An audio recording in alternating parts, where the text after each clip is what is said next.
Hi dear students, welcome to IIC. Today's topic is AP Essay Grand Test number 4 Reasoning Part Explanation. Fill in the blanks. మా ఇక్కడ బ్లాంక్స్లో వచ్చేదాన్ని మనం గుర్తించాల్సి ఉంటుంది. మా ఇక్కడ నాకు ఉన్న వాటి ప్రకారం మనం తీసుకుంటే షార్ట్ కట్స్ కూడా ఇక్కడ ఏది పనిచేయదు. మనం సింప్లీ ఏబిసిడి అనే ఆప్షన్స్ వెరిఫై చేసుకోవడం ద్వారా మాత్రమే నాకు వస్తుంది. సపోజ్ ఇప్పుడు ఇక్కడ B dash C C A C C A dash B A dash B B C dash B C dash A. So first option కనుక నేను పెట్టుకుంటే ఇక్కడ ఏ బి ఏ ఏ ఏ నాకు సీక్వెన్స్ అనేది మెయింటైన్ అవ్వాలి. ఆ సీక్వెన్స్ మెయింటైన్ అవుతుందా? BA CC A CC A B BA double B double A double B ఒక ఆర్డర్ అంటూ లేకుండా ఎలా పడితే అలా ఉంది. సో నాకు లాజిక్ రాలా. ఒక్కసారి బి డాష్ నేనేం చేద్దాం అనుకున్నానంటే ఈ ఆప్షన్ ప్లేస్లో సెకండ్ ఆప్షన్ ట్రై చేస్తాం. ట్రై చేస్తే సెకండ్ ఆప్షన్ ప్రకారం A C B C A sequence maintain అవ్వాలి.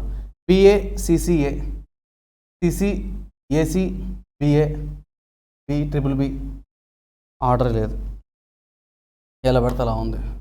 సో అది సీక్వెన్స్ కాదు. ఒక్కసారి డి చూద్దామా. డి ఆప్షన్ తీసుకుంటే B A A B C నాకు ఇంకా వేరే ఆప్షన్స్ లేవమ్మా. దీనికి షార్ట్ కట్స్ ఎన్ని ట్రై చేసినా ఏవి కూడా గుర్తురావు, ఏవి రావు. Okay, double B double C A double C double A B double A double B C double B double C A. మా first two B C A B B C A B మళ్ళీ అదే double C double A double B double C C తర్వాత A తర్వాత B B తర్వాత మళ్ళీ C A B C A order సరిపోతుందా? Answer is option D only is the right answer. 56 డాష్లో వచ్చేదాన్ని మనం కనిపెట్టాలి లెటర్ సిరీస్లో. మా అన్నిటో స్టార్టింగ్ లెటర్స్ చూడు సిడిఈఎఫ్ రావాలి. ఎఫ్తో స్టార్ట్ అయిన ఆప్షన్స్ ఏ కాదు డి కాదు. ఆ తర్వాత సెకండ్ లెటర్ చూస్తే డిఎఫ్హెచ్ఎల్.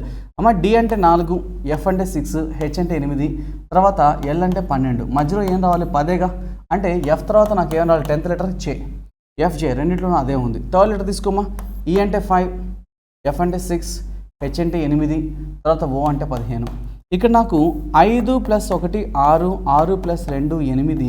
సో 8 తర్వాత ఇక్కడ ఏమొస్తుందో కనుక్కోవాలి. మా 1 2 తర్వాత 3 కదా. 8 + 3 11. 11వ అక్షరం ఎవరమ్మా? కే. తర్వాత 11 + 4 15. సరిపోయిందిగా. సో నాకు ఎఫ్జేకే ఉన్నది. ఆప్షన్ సి అయితే లేదు. Answer is B. Second option only is the right answer. F G H I J సరిపోయిందమ్మా. ఆర్డర్ సరిపోయిందా? ఎఫ్జేకేఐ. Next problem number 57. అమ్మా 0 12 72 240.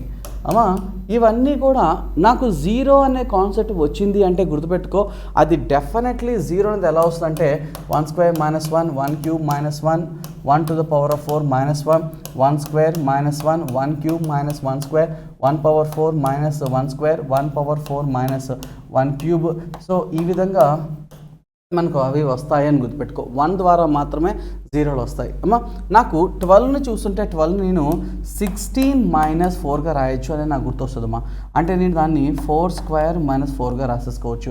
అలాగే 72 చూడగా నేను దాన్ని 81 - 9గా రాయొచ్చు అని నాకు తెలుసుమా. 81 అంటే 9² - 9. అమ్మ ఇక్కడ చూడు, జాగ్రత్త చూడు, ఇవి రెండింటిని స్క్వేర్స్గా రాసాం. ఎవరికి స్క్వేర్ ఇది? అమ్మ ఇక్కడ ఇండిపెండెంట్గా బేస్ చూస్తే ఇది 2², ఇదేమో 3². దానికి ముందే ఉండాలి 1² ఉండాలి. అంటే 1² 1 1² - 1 మా సరిపోతుందా? సేమ్ మళ్ళీ 0 వచ్చేసింది. 1 2 3 అమ్మా ఈ బేసెస్ 1² 1 2² 4 3² 9. ఆ తర్వాత నాకు ఏముండాలమ్మా? 4² అంటే 16 16² - 16 మా 16² ఎంత? 256 - 16 ఎంతమ్మా? 240. సరిపోయిందా లేదా? అలాగనమాట. ఓకేనా. 256 - 16 ఎంత వచ్చింది? 240. ఆ తర్వాత 4 తర్వాత నాకు ఏం రావాలి? 5 రావాలి. 5² 25 అంటే 25² - 25 తీసుకోవాలి. 25² ఎంత? 625 మైనస్ 25 తీసేస్తే మనకు వస్తుంది 600. అంటే my answer is option C only is the right answer. 58 మా 1, 5, 11, 21, 35-83 ఆ నెంబర్స్ మధ్య డిఫరెన్స్ గమనిస్తే డిఫరెన్స్ అనేది నార్మల్గా ఉందా అబ్నార్మల్గా ఉందా? Very normal. 1, 5, 11, 21, 35-83 very normal difference. ఆ డిఫరెన్స్ ఎంతో చూద్దాం ఒకసారి. 4, 6, 10, 14 వాట్ నెక్స్ట్ తర్వాత మనం కనుక్కోవాలమ్మా. 4, 6, 8 లేదు 10 వచ్చింది. మళ్ళీ దీనికి అగైన్ డిఫరెన్స్ చూస్తే 2, 4, 4 రాదుగా. సో డిఫరెన్స్ రాలా. సో మనం అన్నిట్లోనూ 2 కామన్గా ఉంది. 2 బయటలో అవుదామా ఒకసారి. అన్నిట్లో నుంచి 2 బయట తీసేద్దామా. 2 2s are 4, 2 3s are 6, 2 5s 2 into 7. అమ్మ ఇవి 2 కామన్ తీసిన తర్వాత ఈ నెంబర్స్ గమనిస్తే 2, 3, 5, 7. 2, 3, 5, 7 all these are prime numbers. 2, 3, 5, 7 11 ఉండాలి. 2 11s are 22. మనం 22 యాడ్ చేసుకుంటే మనకు వస్తుంది 57 రావాలి. ఆప్షన్లో 57 ఉందా పెట్టేసాయి అని పెట్టే ముందు ఒక్కసారి నెక్స్ట్ కూడా చెక్ చేయమా. సో 11 తర్వాత నెక్స్ట్ నాకు రావాలి నెక్స్ట్ ప్రైమ్ నెంబర్ 13. 13 26. నేను 57కి 26ని కనుక యాడ్ చేస్తే 13 మనకేమొస్తుందమ్మా 93. సారీ 5, 6, 7, 8 కదా 83 సరిపోయిందమ్మా 83. ఎస్ అండ్ ఆన్సర్ ఏంటి 57 only is the right answer. వాడు డిఫరెన్సెస్ గమనించానమా.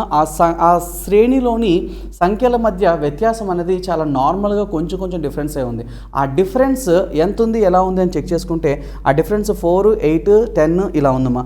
వాటిలో 2 కామన్గా బయటికి అయితే 2 2s, 2 3s, 2 5s, 2 7 అలా ఉంది. అవునా రైట్. సో దాని ప్రకారం తీసుకుంటే నాకు 57 ఈజ్ మై ఆన్సర్. నెక్స్ట్ 59 అమ్మ ఇక్కడ నాకు న్యూమరేటర్స్ అన్నీ కూడా 1 ఉన్నాయమ్మా. డినామినేటర్స్ తీసుకుంటే 4, 18, 48-180 అన్నాడు.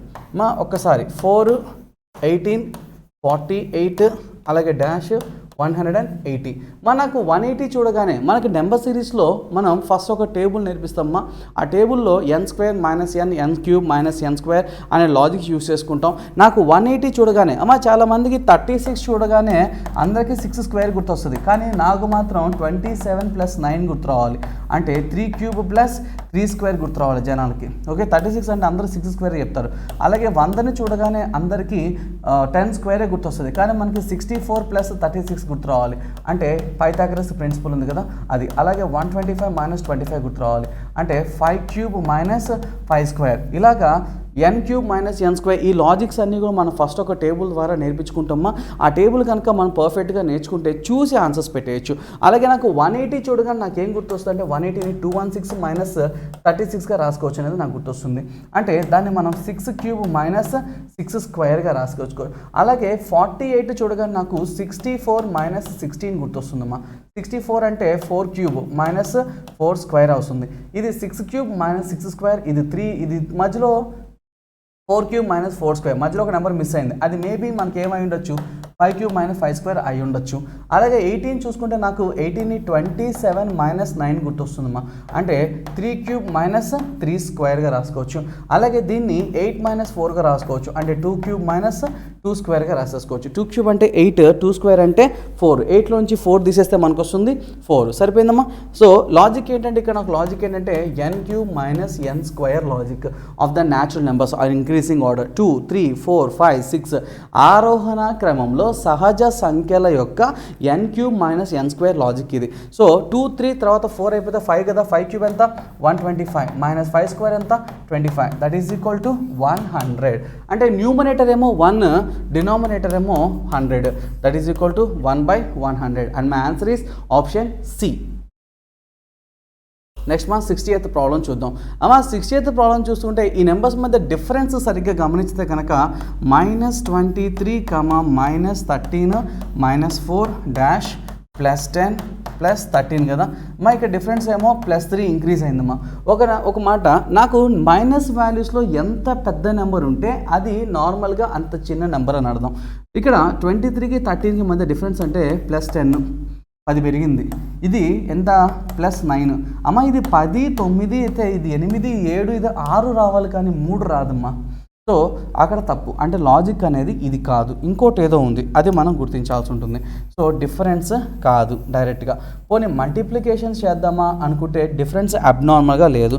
సో అప్పుడు ఏం చేయాలి, మనం ఇండిపెండెంట్గా ఆలోచన చేయాలి. అమ్మ నేను 23ని మనం ఎలా రాసుకోవచ్చు అంటే నేను 5 స్క్వేర్ 25 మైనస్ 2గా రాసుకోవచ్చు అనుకుంటున్నాను, అవునా? సో ఇక్కడ -23 కావాలి కాబట్టి పెద్ద సంఖ్య మైనస్లో ఉండాలి కాబట్టి ఇది మైనస్, ఇదేమో ప్లస్ చేస్తా. అప్పుడు 25 మైనస్లో నుంచి 2ని యాడ్ చేస్తే మనకి -23 వచ్చేస్తుంది. సరిపోతుందా? మా తర్వాత దీన్ని -16 + 3గా రాసుకోవచ్చు.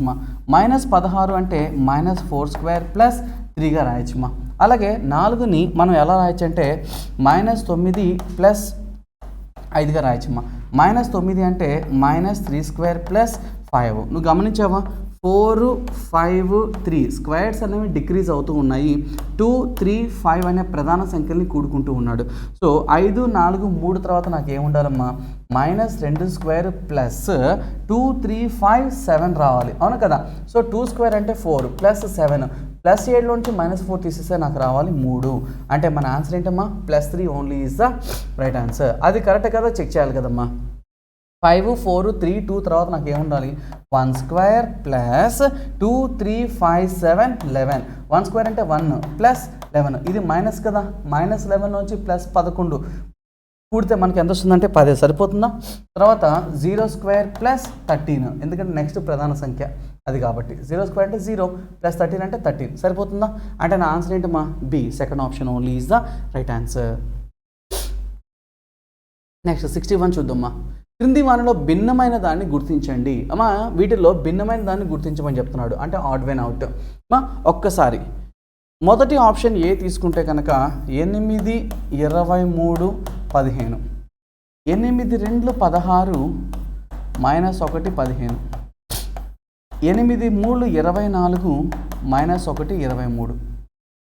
బి ఆప్షన్ తీసుకుంటే 12, 35, 23 కదా. 12, 2, 24 -1, 23. 12, 3, 36 -1, 35. సరిపోయిందా? సి ఆప్షన్ చూడమ్మా, 15, 44, 31. అవునా? రైట్ అమ్మా. 15, 2, 30 + 1, 31. 15, 3, 45 -1, 44. మిగతావన్నీ ఇంటూ 2 చేసినాక -1, ఇంటూ 3 చేసినాక -1 చేస్తాం, కానీ అది మాత్రం ప్లస్లోకి వచ్చింది. అంటే తప్పెవరమ్మా ఇక్కడ, సీనేగా. Answer is C. ఒకసారి డి కూడా చూద్దాం, కరెక్టా కాదా చెక్ చేద్దామా. సో 17, 50, 33 కదా. సో ఫస్ట్ నీ 33 ఎలా వచ్చిందో చూస్తున్నానమ్మా. 17, 2, 34 -1, ఏది ముందు పెట్టినా ఏది తర్వాత పెట్టినా నాకేం ప్రాబ్లం లేదండి. నెక్స్ట్ 17, 3, 51 -1 అంటే 50. సరిపోయింది కదమ్మా. సో అన్నీ సరిపోతున్నాయి, ఒక్క సి అనే ఆప్షన్ తప్ప. కాబట్టి answer is option C only is the right answer. 62. క్రింది వాటిలో భిన్నమైన దాన్ని గుర్తించండి. అమ్మ డిఫరెంట్గా ఉన్నది CC same, EE same, HH same, ఇది మాత్రం కాదుగా. Answer is D. 63. మా potassium, silicon, gallium, zirconium. Answer is potassium. ఇవి తప్ప, పొటాషియం తప్ప రిమైనింగ్ అన్నింటినీ కూడా మనం సెమీ కండక్టర్గా యూజ్ చేస్తారు. కాబట్టి ఆన్సర్ ఈజ్ ఏ. 64. అమ్మ 23 అనేది 72గా మారింది. గుర్తుపెట్టుకో, ఇక్కడ ఎక్కడ కూడా చాలామంది మోస్ట్ ఆఫ్ ద పీపుల్ చేస్తున్న తప్పేంటంటే, చాలామంది ఫ్యాకల్టీస్ కూడా చెప్తున్నారమ్మా, అలా ఎప్పుడు కూడా మనం చెప్పొద్దు, AD=BCని వాడకండి, అస్సలు వాడకూడదు. AD=BC వాడకూడదు. ఇక్కడ ఈ సింబల్కి బిఫోర్ ఉండే ఎలిమెంట్స్కి ఆఫ్టర్ ఉండే ఎలిమెంట్స్తో ఎటువంటి సంబంధం లేదు. సో ఫర్ ఎగ్జాంపుల్ నేను చెప్తాను, జాగ్రత్త చూడు. India tiger, Australia dash. India నుంచి టైగర్ ఎలా వచ్చిందో అర్థం చేసుకొని అదే లాజిక్ని ఆస్ట్రేలియాకి అప్లై చేయాలి, అంతే తప్ప AD=BC చేయకండి, చేయకూడదు అట్లా. తర్వాత రియో,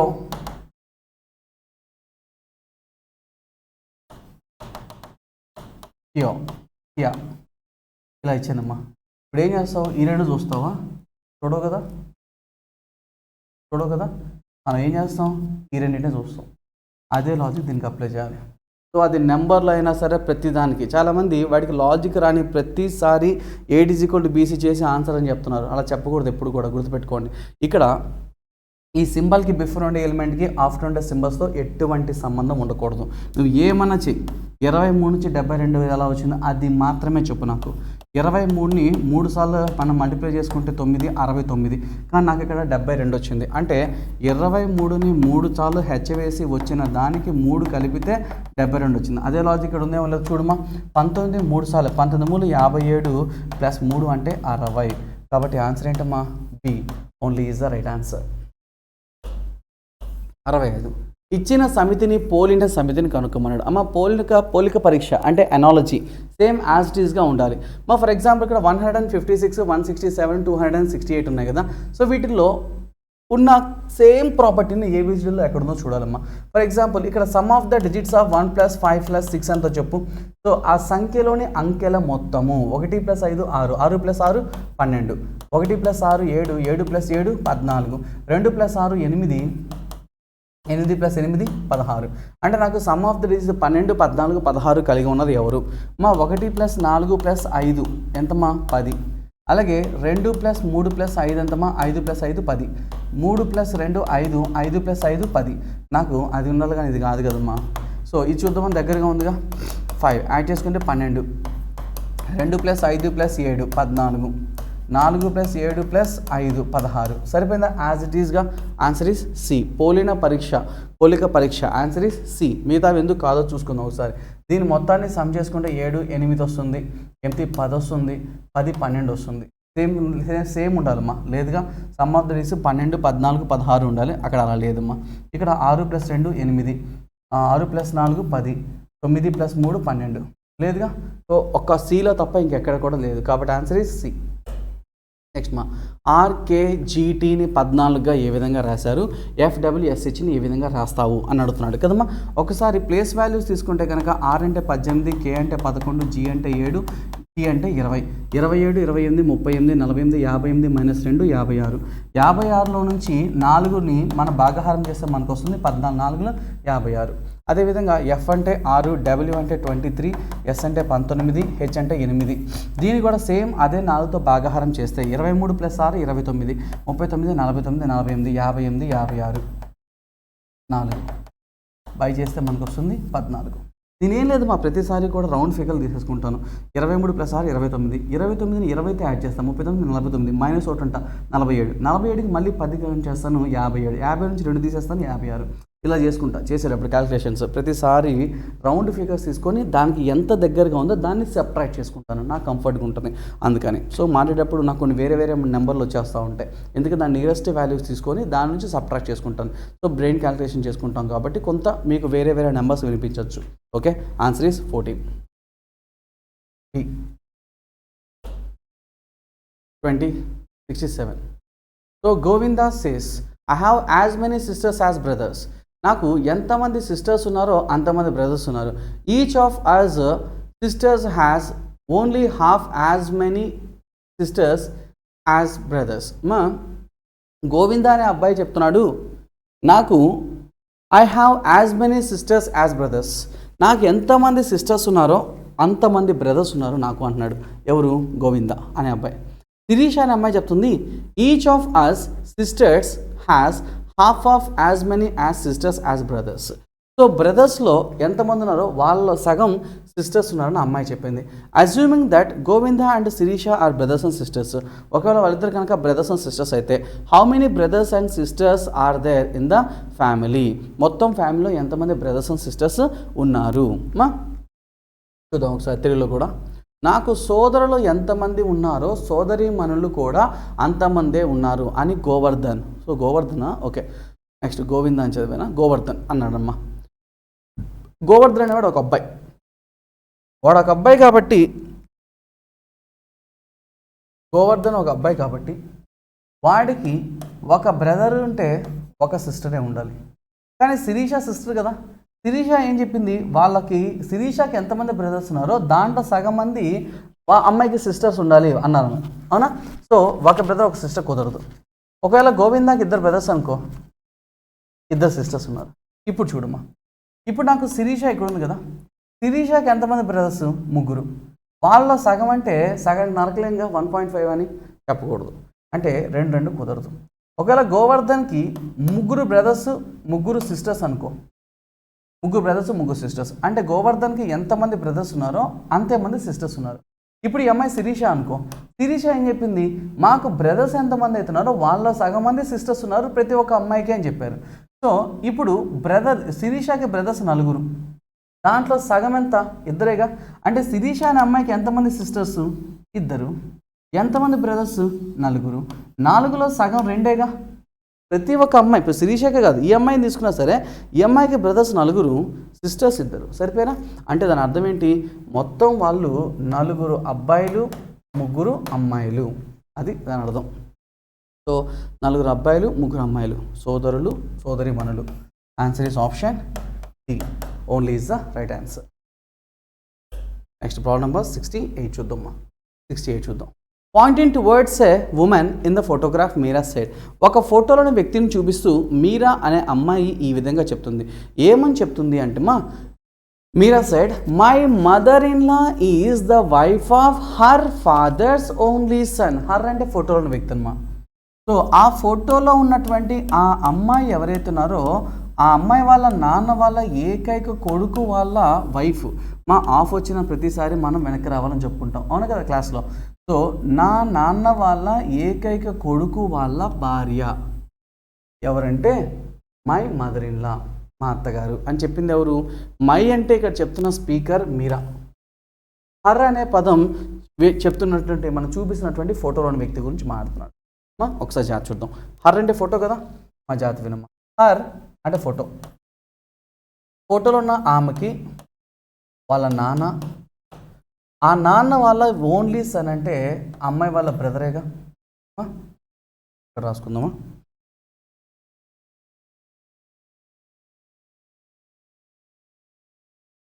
ఏడు ఫోటో, ఫోటోలో ఉన్న అమ్మాయికి వాళ్ళ నాన్న, హర్ ఫాదర్స్ ఓన్లీ సన్ అంటే ఆ ఫోటోలో వ్యక్తి యొక్క బ్రదర్. ఆ ఓన్లీ సన్కి వైఫ్, ఆ ఓన్లీ సన్కి వైఫ్ ఎవరంటే మై మదర్ ఇన్ లా. ఆమె ఎవరంటే నాకు అత్తగారు. నాకు అని చెప్పింది ఎవరు ఇక్కడ? మీరా. మీరా అనే అమ్మాయికి అత్తగారు అంటే మీరా వాళ్ళ హస్బెండ్ వాళ్ళ అమ్మ అనే అర్థం అమ్మా. సో ఫోటో వ్యక్తిని చూపిస్తూ ఏమని చెప్తుంది Meera? Her father's only son's wife is my mother in law. ఆ ఫోటోలో ఉన్నటువంటి వ్యక్తి వాళ్ళ నాన్నగారి ఏకైక కొడుకు అంటే ఆమె సోదరుని భార్య ఎవరో కాదు, నాకు అత్తగారు అని అర్థం. అయితే క్వశ్చన్ ఏంటమ్మా, then how is Meera's husband related to that woman. ఆ ఉమెన్కి, ఉమెన్ అంటే ఫోటోలో వ్యక్తిగా, ఆ ఉమెన్కి ఫోటోలో వ్యక్తికి మీరా వాళ్ళ హస్బెండ్ ఏమవుతారమ్మా? నా అన్నకి కొడుకు. అన్న కొడుకుని ఏమంటాం? మేనల్లుడు, నెఫ్యూ అని అంటాం. Answer is option C. ఇప్పుడు తెలుగులో మాట్లాడుకుందాం. ఒక ఫోటోలోని వ్యక్తిని చూపిస్తూ మీరా ఇలా అన్నారు, ఆమె తండ్రి యొక్క ఏకైక కుమారుని భార్య నా అత్తగారు. ఆమె అంటే ఎవరు? ఫోటోలో వ్యక్తిని చూపిస్తూనేగా చెప్తుంది, ఫోటోలోని మహిళను చూపిస్తూనేగా చెప్తుంది. ఆమె అంటే ఫోటోలోని మహిళ, ఆమె అంటే ఫోటోలో ఉన్నటువంటి మహిళ. ఆ మహిళ వాళ్ళ తండ్రి, ఆమె తండ్రి యొక్క ఏకైక కుమారుని భార్య. సో ఆమె ఫోటోలో ఆమె లేడీ అయితే ఆ ఫోటోలోని ఆమె తండ్రికి కొడుకు వాళ్ళ అన్నయ్య. ఆ కుమారుని భార్య ఎవరో కాదు, నా అత్తగారు. నా అంటూ చెప్పింది ఎవరు? స్పీకర్ మీరా. సో ఈమె అత్తగారు అవ్వాలంటే ఆమె కొడుకుని మీరా పెళ్లి చేసుకొని ఉండాలి. అప్పుడే కాదు అవకాశం, ఇంకెవరికి ఛాన్స్ లేదు. మీరా. అయితే క్వశ్చన్ ఏంటమ్మా, అయితే మీరా యొక్క భర్త ఆ మహిళకు ఏమవుతారు? ఇక్కడ మీరా వాళ్ళ భర్త ఈడేగా, ఇతను ఆ ఫోటో మహిళకి ఏమవుతాడు? అన్న కొడుకు. అన్న కొడుకుని మేనలుడు, నెఫ్యూ. అమ్మ ఒక మాట గుర్తుపెట్టుకో, అమ్మాయి అవ్వచ్చు అబ్బాయి అవ్వచ్చు, మీ సోదరుడు సోదరిమణులు ఎవరైతే ఉన్నారో వాళ్ళ బిడ్డల్లో అబ్బాయిని నెఫ్యూ అని అమ్మాయిని నీస్ అని పిలవాలి. అంతేగాని నేను అబ్బాయి కాబట్టి తెలుగులో నా తమ్ముడు కొడుకుని కొడుకు అని చెప్పి ఇంగ్లీష్లో సన్ అని మాత్రం పెట్టకండి, పెట్టకూడదు. వాడు మనకి నెఫ్యూ, మేనల్లుడు అని మాత్రం పిలవాలి. నా తమ్ముడు కొడుకైనా నా అన్న కొడుకైనా అక్క చెల్లి ఎవరైనా సరే వాళ్ళ బిడ్డల్లో అబ్బాయిని నెఫ్యూ అంటే మేనల్లుడు, అమ్మాయి అయితే తీస్ మేనకోడలు. ఓకేనా? ఇది మాత్రం మర్చిపోవద్దు, జాగ్రత్త. Next problem number 69. ఇక్కడ క్వశ్చన్ చివరిలో చదివితే మనకు హింట్ వస్తుందమ్మా. In which direction is he travelling, వాడు చివరిగా ఇప్పుడు ఎటువైపు నడుస్తున్నాడు అనేది మనకు అడుగుతున్నాడు మా క్వశ్చన్. చివరిగా ఎటువైపు నడుస్తున్నాడు అనేది మనం చెప్పాల్సి ఉంటుంది. ఒక్కసారి జాగ్రత్తగా చూద్దాం. First of all, Ramu travels 20 meters straight in a north direction and then turns to his right. వాడు చివరిగా ఎటువైపు వెళ్తున్నాడు అని చెప్పడానికి వాడి డిస్టెన్స్తో మనకు పని లేదు. మొదటిగా నార్త్ వైపు వెళ్ళాడు, అక్కడి నుంచి రైట్ టర్న్ తీసుకున్నాడు. నార్త్కి రైట్ ఈస్ట్ 20 వెళ్ళిన తర్వాత again he travel 10 meters in north east. ఇక్కడ వాడు డైరెక్షన్కి అడిగాడు కాబట్టి నాకు డిస్టెన్స్లతో పని లేదు. వాడు ఎంతైనా పోనీ నాకు అనవసరం. వాడు నార్త్ ఈస్ట్ వైపు వెళ్ళాడు. ఆ తర్వాత north east direction and turns to right, travel 20. ఇక్కడ నుంచి రైట్ టర్న్ తీసుకున్నాడు. ఇక్కడ నుంచి రైట్ టర్న్, ఇది నార్త్ ఈస్ట్ కదా, అక్కడ నుంచి రైట్ టర్న్ అంటే కరెక్ట్గా 90 degrees అని అర్థం. సో గుర్తుపెట్టుకో, నువ్వు రైట్ టర్న్ తిరుగుతున్నావు అంటే నార్త్ వైపు చూసే నువ్వు రైట్ టర్న్ అంటే వెంటనే 90 degrees తిరిగి ఈస్ట్ వైపు తిరుగుతావు తప్ప నువ్వు ఎంత డిగ్రీస్ అని అడగవు మనం, అవునా? సో ఇక్కడ నుంచి రైట్ టర్న్ అంటే నార్త్ ఈస్ట్, రైట్ అంటే సౌత్ ఈస్ట్ వైపు ఇచ్చు. Next again he turns to left. North ఈస్ట్కి వెళ్ళిన తర్వాత టర్న్స్ టు రైట్ కదా, ఆ తర్వాత హీ టర్న్స్ టు రైట్, మళ్ళీ రైట్ టర్న్ తీసుకున్నాడు 20, మళ్ళీ రైట్ టర్న్ తీసుకున్నాడు 20. సౌత్ ఈస్ట్ కదా, ఇక్కడి నుంచి రైట్ టర్న్ అంటే సౌత్ వెస్ట్కి వచ్చినట్టు, సౌత్ వెస్ట్కి వచ్చాడు. అది ఎంతకో నాకు అనవసరం. And again he turns to left, మళ్ళీ లెఫ్ట్ టర్న్ తీసుకున్నాడు. ఇప్పుడు ఇక్కడ నుంచి లెఫ్ట్ టర్న్ కదా, సౌత్ వెస్ట్ నుంచి లెఫ్ట్ టర్న్ అంటే సౌత్ ఈస్ట్ డైరెక్షన్. సో ఈ డైరెక్షన్ని సౌత్ ఈస్ట్ డైరెక్షన్ అంటాం. అదే తెలుగులో అయితే ఇది ఈశాన్యం, ఇది ఆగ్నేయం, నైరుతి, ఇదేమో వాయువ్యం. సో ఈ డైరెక్షనేగా, అదేంటంటే సౌత్ ఈస్ట్. సౌత్ ఈస్ట్ అంటే తెలుగులో ఆగ్నేయం. కాబట్టి ఆన్సర్ ఏంటమ్మా? B, second option only is the right answer. ఇప్పుడు దీన్నే తెలుగులో చెప్తాను చాచుడు. రాము ఉత్తరం వైపు నేరుగా 20 మీటర్లు ప్రయాణించి కుడివైపు తిరిగి 20 మీటర్లు ప్రయాణించాడు. మొదటిగా ఉత్తరం అంటే పైకేగా, ఉత్తరం వైపు 20 మీటర్లు ప్రయాణించాడంట. వాడు ఎంత వెళ్ళాడో నాకు అనవసరం. కుడివైపు తిరిగి 20 మీటర్లు ప్రయాణించాడు. మా ఉత్తరానికి కుడివైపు అంటే తూర్పు. ఆ తర్వాత మళ్ళీ ఈశాన్య దిశగా 10 మీటర్లు ప్రయాణించాడు. మా ఈశాన్య దిశ ఇటు వెళ్ళాడంట. మళ్ళీ అక్కడ నుంచి ప్రయాణించి కుడివైపుకు తిరిగి 20 మీటర్లు ప్రయాణించాడు. ఇక్కడ నుంచి కుడి చేతి వైపు అంటే 90 degrees అమ్మా. సో ఈశాన్యానికి కుడి చేతి వైపు 90 degrees అంటే ఆగ్నేయం. ప్రయాణించాడు, ఆగ్నేయానికి వచ్చేసాడు. ఆ తర్వాత మరలా అక్కడ నుంచి కుడివైపుకి వెళ్ళాడు. ఎప్పుడైనా కుడివైపు అంటే 90 degrees అమ్మా. ఇది ఆగ్నేయం కదా, ఆగ్నేయానికి కుడివైపు అంటే నైరుతి. ఎంత వచ్చాడో కూడా నాకు అనవసరం అసలుకి, 20. మళ్ళీ ఎడం వైపు తిరిగాడు. ఇది నైరుతి కదా, నైరుతి నుంచి ఎడం వైపు అంటే మళ్ళీ ఆగ్నేయానికి వెళ్ళిపోతున్నాడు. సో అలా ప్రయాణిస్తే ప్రస్తుతం అతను ఏ దిశ వైపు ప్రయాణిస్తున్నాడు? ఆగ్నేయ దిశ వైపు ప్రయాణిస్తున్నాడు. గుర్తుపెట్టుకో, వాడు ఇనీషియల్ ప్లేస్ నుంచి ఎటువైపు ఉన్నాడు అంటే నువ్వు చెప్పినట్టుగా ప్రతి డిస్టెన్స్ నేను తీసుకుంటా, కానీ వాడు చివరిగా ఎటువైపు వెళ్తున్నాడు అని చెప్పడానికి నాకు డిస్టెన్స్లతో పని లేదు. ఓకేనా? సో ఆన్సర్ ఈస్ ఆగ్నేయం, బి.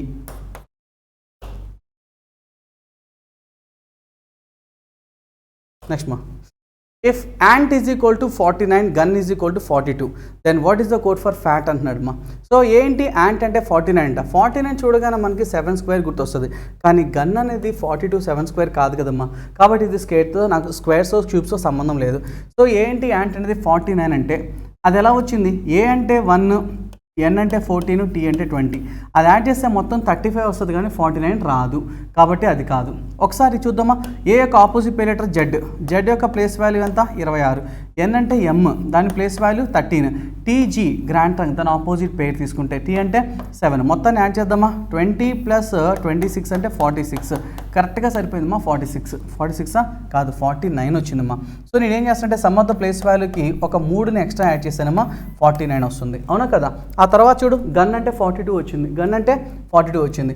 సో జీ యొక్క ఆపోజిట్ పే letter GT grand Trunk, T అంటే 20. తర్వాత ఎఫ్యూ ఫుల్ కదా, ఎఫ్యూ ఫుల్. సో ఎఫ్ అంటే 6. తర్వాత ఎంఎన్ మ్యాన్, ఎం అంటే 13. సో మొత్తాన్ని యాడ్ చేసుకుంటే కనుక 33 + 6 39 అవుతుంది. కానీ మనకి ఎంత కావాలి? 42 కావాలి. సో 39కి 3 యాడ్ చేస్తేనే మనకి 42 వస్తుంది. అవునా కదా? అంటే వాడి లాజిక్ ఏంటి? సమ్ ఆఫ్ ద ప్లేస్ వాల్యూస్కి +3 యాడ్ చేస్తున్నాడు కాన్స్టెంట్గా. ఓకేనా? తర్వాత F80 ఫ్యాట్ కావాలి. ఎఫ్ అంటే ఇక నాకు F U full A to Z G T grand trunk. F అంటే 6 అమ్మా, ఎఫ్యూ ఫుల్ కదా, క్షమించాలి ఎఫ్యూ ఫుల్, దాని ఆపోజిట్ పేరు కదా మనం తీసుకోవాల్సింది. ఎఫ్యూ ఫుల్, యూ అంటే 20 ఫస్ట్ లెటర్, ఇది 26, ఇదంతమా 7th లెటర్. సో మొత్తాన్ని కనుక మనం యాడ్ చేసుకుంటే 14 1 54, దానికి 3 ఎక్స్ట్రా యాడ్ చేయాలిగా 57. కాబట్టి ఆన్సర్ ఏంటమ్మా 57. Option C only is the right answer. 71. Student is return as. అమ్మ ఒక పరిభాషలో మనకి స్టూడెంట్ని ఆ విధంగా కోట్ చేసాము, అయితే కాలేజ్ని ఏ విధంగా కోట్ చేస్తావు అని అడుగుతున్నాడు అమ్మా. సో స్టూడెంట్ని మనం ఆ విధంగా కోట్ చేసాం కదా, ఒక్కసారి స్టూడెంట్లో ఉన్న లెటర్స్ యొక్క ప్లేస్ వాల్యూస్ తీసుకుంటే కనుక ఎస్ అంటే 19, టీ అంటే 20, యూ అంటే 20 ఫస్ట్ లెటర్, డి అంటే 4, ఈ అంటే 5, తర్వాత ఎన్ అంటే 14, టీ అంటే 20. అలాగే దాన్ని కోట్ చూడమా, టీ అంటే ఎంతమా, టీ అంటే 20 వచ్చింది, వి అంటే 22, ఇది 24, ఇది 8, ఇది 10, ఇది 20, ఇదేమో 1 కదా. సో ఇది 10 మా ఒక్కసారి ఎస్ అనే 19 కాస్త 20 అయింది, అంటే 1ని ఇంక్రీజ్ చేయడం జరిగింది, అవునా. సో 19 + 1 20, అలాగే 20 + 2 22, 21 + 3 24, సో 4 + 5 ఇక్కడ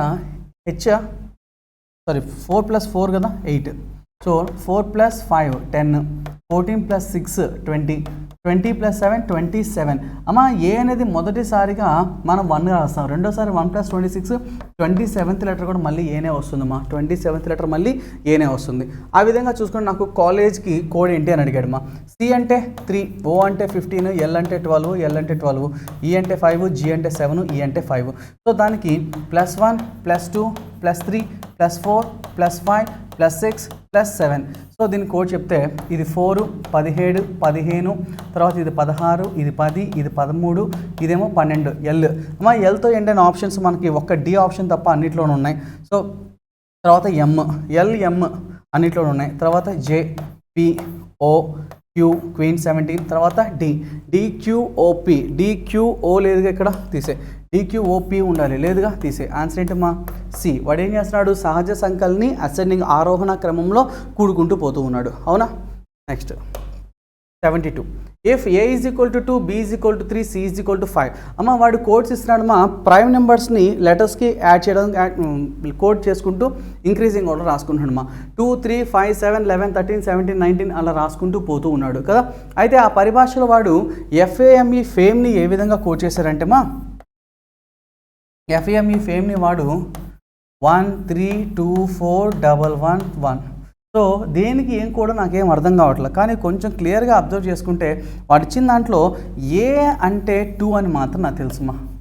వాడు ఇచ్చిన కోడ్ ప్రకారం ఇక్కడ నాకు 2 సింగిల్గా ఇక్కడ ఒక్క చోటే ఉంది, అంటే ఇక్కడ ఏ కన్నా ముందు ఎవరున్నారు, ఎఫ్ అంటే 13 వాడు ఇచ్చిన దాని ప్రకారం కూడా ఎఫ్ అంటే 13. అలాగే ఎంఈలో ఈ అంటే 11 నాకు తెలుసు, అంటే చివరి ఉన్న 2 లెటర్స్ నాకు డిజిట్స్ ఎవరి కోసం అంటే ఈ కోసం నాకు తెలుసు, అంటే మధ్యలో 41 ఉంది కదా, ఆ 41 కోసం ఎవరు ఎమ్.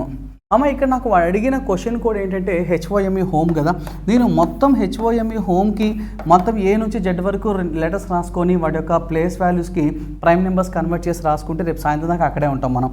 నాకు తెలుసు ఎం అంటే 41, ఇక్కడ మిగిలిపోయింది అదే కాబట్టి ఎం అంటే 41, సో 41 ఇక్కడ రాసుకుంటా. ఈ అంటే 11 అని మనం కోడ్ కనిపెట్టుకోవడం జరిగింది. సో తర్వాత హెచ్ అనేది మనకు అనవసరంలే, బట్ 4111 లాస్ట్లో 4111 ఇక్కడ ఉంది, ఇక్కడ ఉందా లేదు, 4111 ఉందా లేదు, అంటే ఈ రెండింటిలో మన ఆన్సర్ ఉండాలి. ఆ తర్వాత హెచ్ అనేది తీసుకుంటే కనుక అమ్మ మనకి ప్రైమ్ నెంబర్స్లో సిడిఈఎఫ్ తర్వాత జిహెచ్ కదా నాకు కావాల్సింది. సో ఇది 13 కదా, మా 2 2 3 5 7 11 13, ఇది 17, ఇదేమో 19 అవుతుంది, అవునా. ప్రైమ్ నెంబర్స్ మనం అలొకేట్ చేసుకుంటే అంటే 19తో స్టార్ట్ అవ్వాలి, 19తో స్టార్ట్ అయిన ఆప్షన్ ఒకటి ఉంది, కాబట్టి answer is B. Second option only is the right answer. Okay. Next if 25 + 83 + 62 is equal to 46. ఒక పరిభాషలో 25ని 83 తర్వాత 62ని యూజ్ చేసి 46 కోట్ చేశారంట, అది ఎలాగో నువ్వు కనుక్కోవాలి. ఒక్కసారి జాగ్రత్తగా చూద్దామా. సో వాటిని కూడితేనేమో మనకి 46 అసలుకి రాదు, మరి ఏం చేయాలో చూద్దాం ఒక్కసారి. ఒక్కసారి ప్రొడక్ట్ ఆఫ్ ద డిజిట్స్, ఆ సంఖ్యలోని అంకెల మొత్తం చూడు, లబ్ధం చూడమా. 5 2 10, 8 3 24, 6 2 12, మొత్తాన్ని కూడుకుంటే 12 నెంబర్లు 36 ప్లస్ 10 46 కరెక్ట్గా సరిపోయింది చూడు. Some of the digits product of the digits అంటాం, అంటే సంఖ్యలోని అంకెల లబ్ధము. తర్వాత 24, 63, 25, దాని కోడ్ ఏంటంటే 36, దాని కోడ్ ఏంటంటే 36. So 2 4లు 8 plus 6 3లు 18 plus 2 5లు 10. మొత్తాన్ని యాడ్ చేసుకుంటే 18 ప్లస్ 8 26, 26 ప్లస్ 10 36 కరెక్ట్గా సరిపోతుంది, అవునా? ఎస్. తర్వాత వాడు మనకి ఇచ్చిన కనుక్కోమంది ఏంటమ్మా?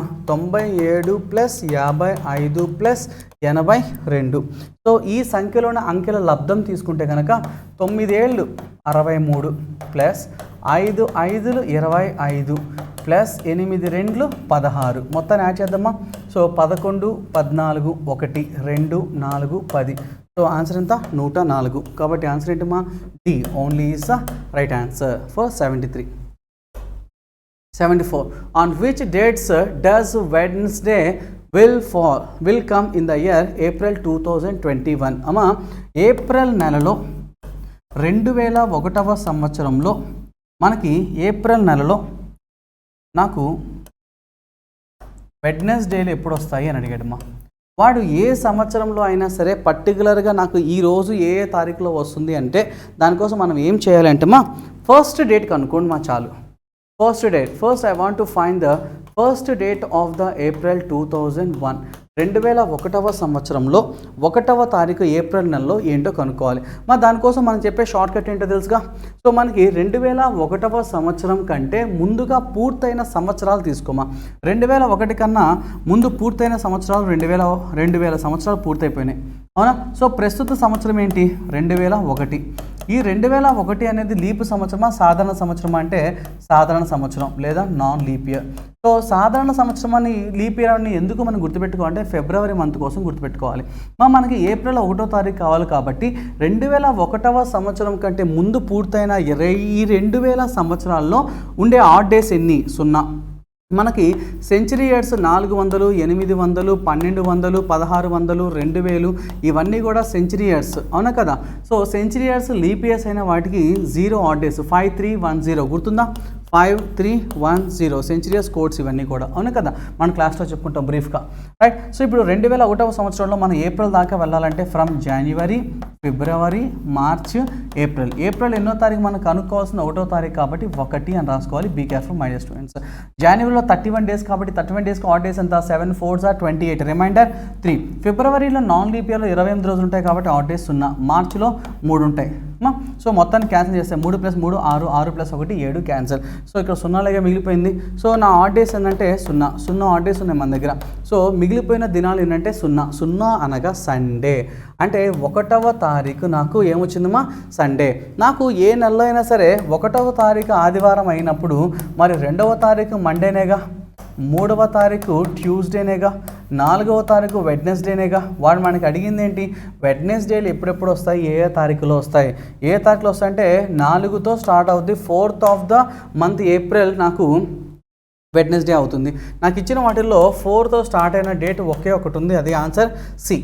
ఈరోజు 4వ తారీఖు మనకి వెడ్నెస్డే అయితే మళ్ళీ వెడ్నెస్డే ఎప్పుడు వస్తుంది? మరొక 7 రోజుల తర్వాతగా, అంటే 11th వస్తుంది, ఆ తర్వాత 18th వస్తుంది, ఆ తర్వాత 25th వస్తుంది. సో ఈ తారీఖుల్లోనే మనకి వెడ్నెస్డే అనేది వస్తుంది. సరిపోయిందమ్మా? Answer is option C. Next find the value of the question mark. అక్కడ క్వశ్చన్ మార్క్ ప్లేస్లో వచ్చేది వాల్యూ కనుక్కోమంటాడు 12, 22, 16, 18. ఈ నెంబర్స్ అన్నింటిని చూస్తుంటే నాకు ప్రైమ్ నెంబర్స్ గుర్తొస్తున్నాయమ్మా. ఒకసారి ప్రైమ్ నెంబర్స్ చూద్దామా? 2, 3, 5, 7, 11, 13, 17, 19, 23, 29, 31, 37, 41, 43, 47, 53, 59 అండ్ సో ఆన్ కదా. ఒక్కసారి ప్రైమ్ నెంబర్స్కి వీటికి ఉన్న ఆ లింక్ ఏంటో చూద్దాం ఒకసారి. ఇక నాకు 12 కనిపిస్తుంది కదా. నాకు ప్రైమ్ నెంబర్స్లో 13వ ప్రైమ్ నెంబర్ తీసుకొని దానికి 1 తీసేస్తే వస్తుంది 12. తర్వాత నెక్స్ట్ ప్రైమ్ నెంబర్ 17లో నుంచి 1 తీసేస్తే వస్తుంది 16. ఆ తర్వాత 19లో నుంచి 1 తీసేస్తే వస్తుంది 18. ఆ తర్వాత 23లోంచి 1 తీసేస్తే వస్తుంది 22. అవునా? ప్రైమ్ నెంబర్స్కి ప్రీవియస్ నెంబర్ రాసుకున్నాడు అక్కడ, అంతే, అంతమీ చేంజ్ చేయాల. ఆ తర్వాత 29కి -1 అంటే 28, ఇదిగో 28. ఇక్కడ మళ్ళీ సేమ్ 22 ఇక్కడ కూడా రిపీట్ అయింది. ఇక్కడ 29 - 1, 31కి 1 తీసేస్తే వస్తుంది 30, 31 - 1 30. ఆ తర్వాత దీనికి 1 తీసేస్తే వస్తుంది 36. అంటే నాకు ఆన్సర్ ఏం రావాలమ్మా, 37 - 1 36 is my answer, and my answer is option A only is the right answer. తర్వాత మా స్టేట్మెంట్స్ అండ్ అజంప్షన్సా కాదు, అసెషన్స్ అండ్ రీజన్స్. సో మనకి మీ దగ్గర పేపర్ ఉంటుంది కాబట్టి చూసుకొని ఉంటారు, ఆప్షన్ ABCD దేనికి వస్తాయి ఏంటి అనేది ఇప్పుడు మనం చూద్దాం. ఓకేనా, క్వశ్చన్ చూద్దామా. Question number 76. Assumption: when the body is completely or partially immersed in liquid, its weight decreases. శరీరాన్ని పూర్తిగా లేదా పాక్షికంగా ద్రవంలో ముంచినప్పుడు దాని యొక్క బరువు తగ్గుతుంది. అవును కదమ్మా, మనము బయట ఎంత వెయిట్ ఉన్నా సరే నీళ్ళలోకి వెళ్ళినప్పుడు మన వెయిట్ చాలా తక్కువగా ఉంటుంది, అవును కదా. సో అది నిజమా అబద్ధం అంటే ఎస్ నిజమే. నెక్స్ట్ సెకండ్ వన్ తీసుకుంటే కనుక స్థానభ్రంశం చెందిన ద్రవం యొక్క అధిక సాంద్రత కారణంగా బరువు తగ్గుతుంది. అధిక సాంద్రత దానికి దీనికి సంబంధం లేదమ్మా. సో మనం ఒక వాటర్లో కనుక ఒక వస్తువుని కనుక మనం ముంచినప్పుడు ఏమవుతుందంటే దాని వెయిట్ వల్ల అది కిందకి వెళ్దాం అనుకుంటుంది. కానీ ఈ వాటర్లోని మాలిక్యూల్స్ ఏమైతే ఉంటాయో ఇవి ఏం చేస్తాయంటే వాటి స్థానాన్ని వెనక్కి జరిగి మళ్ళీ ముందుకు రావడానికి ట్రై చేస్తాయి. వాటి పూర్వ స్థానానికి వాటి రావడానికి ట్రై చేస్తూ ఉంటాయి. అలా ట్రై చేసినప్పుడు ఇవేమంటే వీటిని పైకి తోస్తుంది, పైన దాని వెయిట్ ఏమో కిందకు తోస్తుంది. సో దానివల్ల దాని వెయిట్ ఏమవుతుంది, డిక్రీజ్ అవుతుంది. సో ఇది ఇక్కడ జరిగే కాన్సెప్ట్, దాన్నే మనకి బయాస్డ్ ఫోర్స్ అని అంటాం, అవునా. సో ఆ బయాస్డ్ ఫోర్స్ వల్ల మనకి వెయిట్ అనేది తగ్గుతుంది, అంతేగాని సో ఈ సాంద్రత వల్ల దానికి దీనికి సంబంధం లేదు. కాబట్టి ఫస్ట్ వన్ ఏ అనేది నిజమమ్మా, బి అనేది మాత్రం అబద్ధం. సో దానికి దీనికి సంబంధం లేదు. సో ఆన్సర్ ఏ నిజము, బి నిజం కాదు. ఒక్కసారి ఆప్షన్ ఎక్కడుందో చూడది. ఏబీలు రెండు సరైన ప్రకటనలే కాదు, ఏబీలు సరైన ప్రకటనలే కానీ కాదు, సంబంధం లేదు. సి చూడు, ఏ సరైనదే కానీ ఆర్ సరైనది కాదు. కాబట్టి ఆన్సర్ ఏంటమ్మా, C only is the right answer for 76. Next మా assumption: carbohydrates provides energy to the body. కార్బోహైడ్రేట్లు శరీరానికి శక్తిని అందిస్తాయి. అవును, మనకు శక్తి కావాలంటే కార్బోహైడ్రేట్స్ కావాలి కదా, అది నిజం. తర్వాత obesity is caused by highly intake of carbohydrates. కార్బోహైడ్రేట్స్ని అధికంగా తీసుకోవడం వల్ల ఊబకాయం వస్తుంది. ఎస్ నిజమే, రెండు కూడా నిజమే. కానీ ఊబకాయం రావడానికి, శక్తి రావడానికి దానికి దీనికి సంబంధం లేదు. శక్తి వేరే, పవర్ వేరే. ఇక్కడ ఊబకాయం రెండు వేరే, దానికి దీనికి సంబంధం లేదు.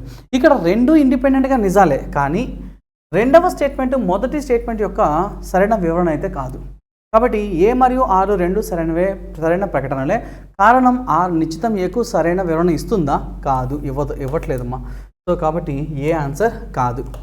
సో బి చూడు, ఏ మరియు ఆరు రెండు సరైన ప్రకటనలే, రెండు నిజమే. కానీ కారణం ఆరు నిశ్చితం ఏకు సరైన వివరణ కాదు. అవును నిజమేగా. సో దానికి దీనికి సంబంధం లేదు. కాబట్టి ఆన్సర్ ఏంటమ్మా, B only is the right answer. Next, ఒక వార్తాపత్రికలోని ప్రకటన: ఎక్స్ సంస్థ యొక్క స్వచ్ఛమైన మరియు సహజమైన తేనె కొనండి. అమ్మా ఇప్పుడు అడ్వర్టైజ్మెంట్ ఇస్తున్నారు అంటే గుర్తుపెట్టుకోవాలి. ఇప్పుడు మనం అజంప్షన్స్ అడుగుతున్నామా, assumptions purely based on the speaker ప్రకారం మనం ఆలోచన చేయాల్సి ఉంటుందమ్మా. By the X companies pure and natural honey, a newspaper advertisement. ఒక పేపర్లో ఒక అడ్వర్టైజ్మెంట్ చూసాం, ఏమనంటే స్వచ్ఛమైన తేనెని కొనుక్కోండి, మా కంపెనీ తరపు నుంచి మేము స్వచ్ఛమైన తేనెని తయారు చేస్తున్నాము, దాన్ని మీరు కొనుక్కోండి అని చెప్పేసి అడ్వర్టైజ్మెంట్ ఇచ్చారు. ఇప్పుడు మన అజంప్షన్స్ అంటే ఎవరిని ఆలోచన చేయాలంటే speakers point of view. Speaker ఏమని ఆలోచిస్తాడు అనేది నువ్వు ముందుగానే ఆలోచించి ఆన్సర్ చెప్పాల్సి ఉంటుంది, ఓకేనా. సో ఇప్పుడు నేను ఒక పేపర్ యాడ్ ఇస్తున్నా అంటే దానికి నేను కొంత డబ్బులన్నీ ఖర్చు పెట్టుకుంటాను. సో అడ్వర్టైజ్మెంట్ ఏమి ఇచ్చినా సరే మనం డబ్బులు ఖర్చు పెట్టుకుంటాం.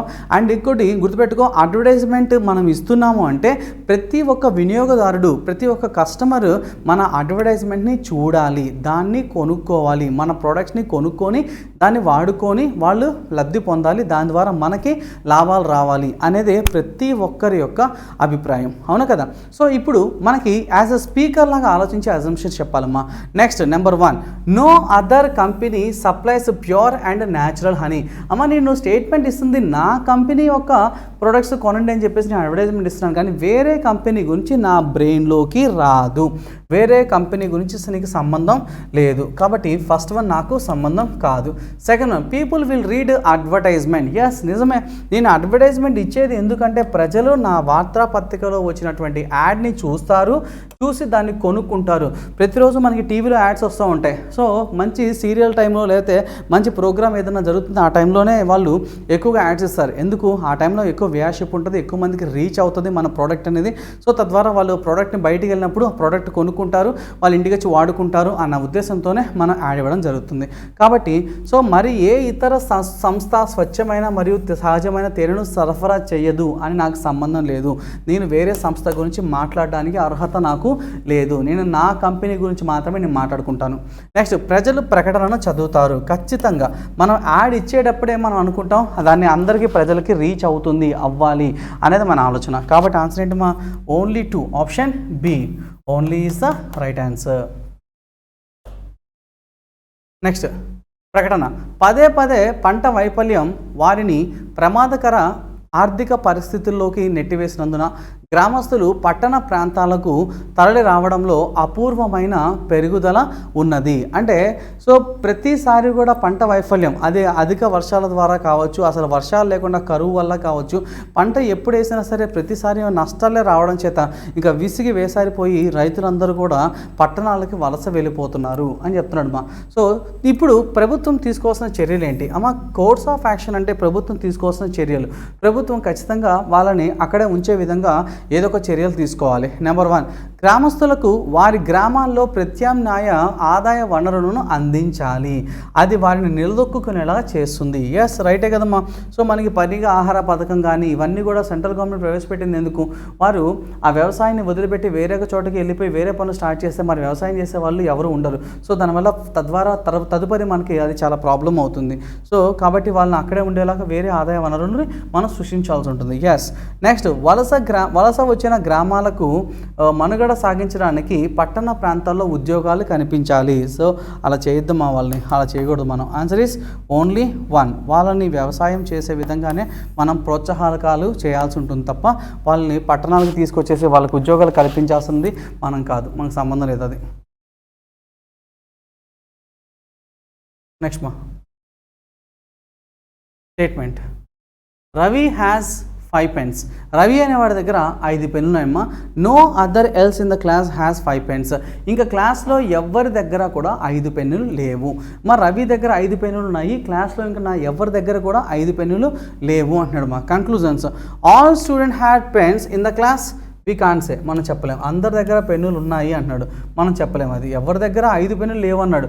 అంతకన్నా ఎక్కువ ఉండొచ్చు, అంతకన్నా తక్కువ ఉండొచ్చు. సో ఏది లేకుండా ఉండొచ్చు, కానీ ఏది లేదని మనం కన్ఫర్మేషన్ ఇవ్వకూడదు. కాబట్టి wrong. All the students had 5 pens in the class. అందరి దగ్గర 5 పెన్నులే ఉన్నాయంట. నోమా, రవి గారి దగ్గర మాత్రమే ఉన్నాయి. నో వన్ ఎల్స్ అన్నాడు, ఇంకెవరి దగ్గర లేవు. All the student had 5 pens తప్పమ్మా. Next, some students had more than 5 pens. Maybe ఉండొచ్చు, ఉండకపోవచ్చు, but it's not confirm, which is wrong. Only 1 student in the class had exactly 5 pens. ఖచ్చితంగా. So 5 పెన్నులు ఉన్నది కేవలం ఒకే ఒకడు. ఎవడాడు? రవి. నో వన్ ఎల్స్ అన్నాడు, వాడు తప్ప ఇంకెవరికి లేదన్నాడుగా, కాబట్టి వాడు ఒక్కడే ఉన్నాడు. కాబట్టి ఆన్సర్ ఏంటి మా? D only is the right answer. So అదే క్వశ్చన్ ఇక్కడ. రవికి 5 పెన్నులు ఉన్నాయి, తరగతి గదిలో మరెవరికి 5 పెన్నులు లేవు. దాని నుంచి మేము అర్థం చేసుకుంటున్నాం తీర్మానం అంటే తరగతిలోని విద్యార్థులు అందరికీ పెన్నులు ఉన్నాయి. ఏమో మనం చెప్పలేము, అది మే ఆర్ మే నాట్. తరగతిలోని విద్యార్థులందరికీ 5 పెన్నులు ఉన్నాయి, అందరి దగ్గర లేవు, రవి దగ్గర ఒక్కరి దగ్గరే ఉన్నాయి. కొంతమంది విద్యార్థులు 5 కంటే ఎక్కువ పెన్ను, మేబీ చెప్పలేము, ఉండొచ్చు, ఉండకపోవచ్చు. 100% రైట్ కాదు. సో నేను చెప్పలేను అది. తరగతిలోని విద్యార్థులకి సరిగ్గా తరగతిలో ఒక్క విద్యార్థికి మాత్రమే 5 పెన్నులు ఉన్నాయి. ఎస్, కరెక్టే. ఎవడాడు? రవి గాడు. కాబట్టి ఆన్సర్ ఏంటమ్మా? 4th one only right answer. So కేవలం 4 మాత్రమే సరి అయినది, ఇంకేవి కూడా సరైనది కాదు. కాబట్టి answer is D. Next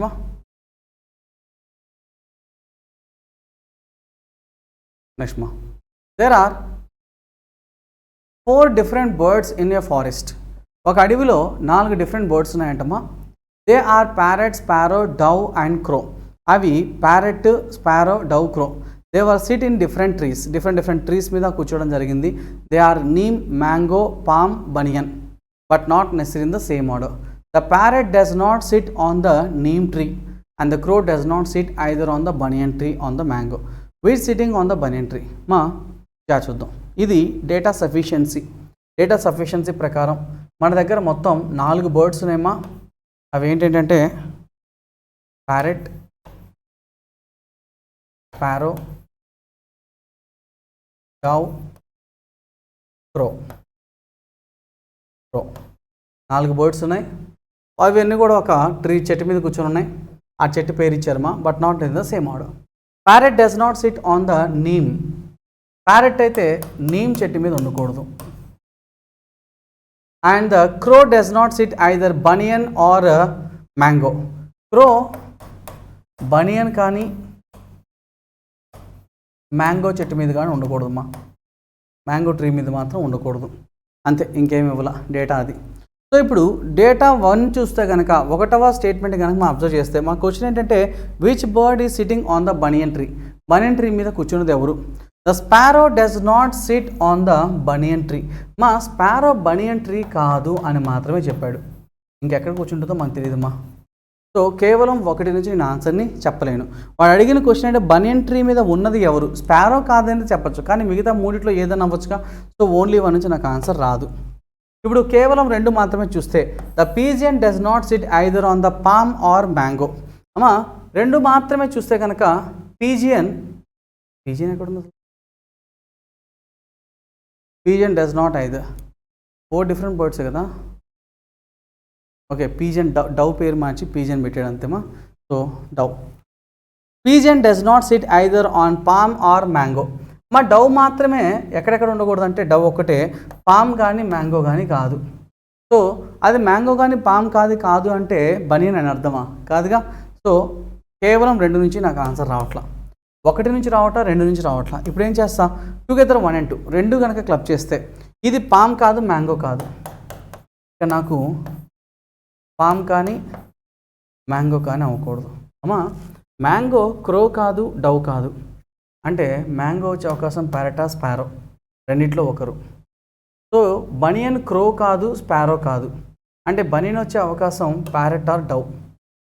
so నాకు ఇండిపెండెంట్గా ఆన్సర్ రావట్లా. 2 క్లబ్ చేసి చూశాను, అప్పటికే నాకు ఆన్సర్ రావట్లా. కాబట్టి both the statements 1 and 2 are not sufficient.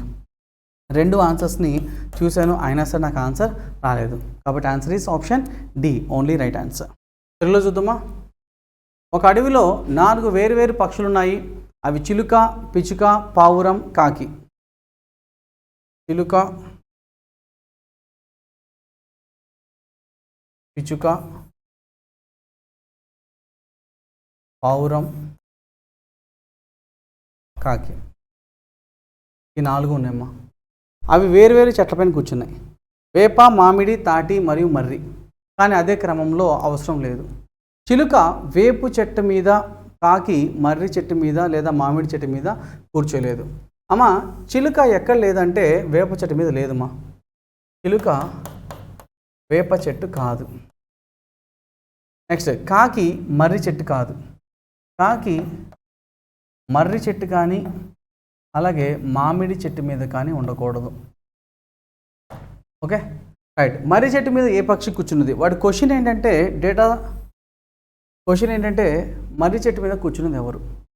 Data sufficiency number 1 ప్రకారం చూస్తే పిచుక మర్రి చెట్టు మీద కూర్చోదు. మా పిచుక మర్రి చెట్టు మీద కూర్చోకూడదు. పావురం, సో దాని నుంచి ఓన్లీ మర్రి చెట్టు మీద కూర్చోదు అంటే మరి అది దాన్ని ఏమంటారు? మర్రి చెట్టు మీద కూర్చోదు అని చెప్పారు ఎవరు? పిచుక. పిచుక కాకుండా మిగతా చిలక కానీ పావురం కానీ మర్రి చెట్టు మీద పెట్టే అవకాశం ఉందిగా. అంటే నాకు ఇప్పుడు మర్రి చెట్టు మీద కూర్చునే అవకాశం చిలుకకి పావురానికి రెండింటికి ఉంది. కాబట్టి ఓన్లీ 1 నుంచి నాకు ఆన్సర్ రాదు, తీసే.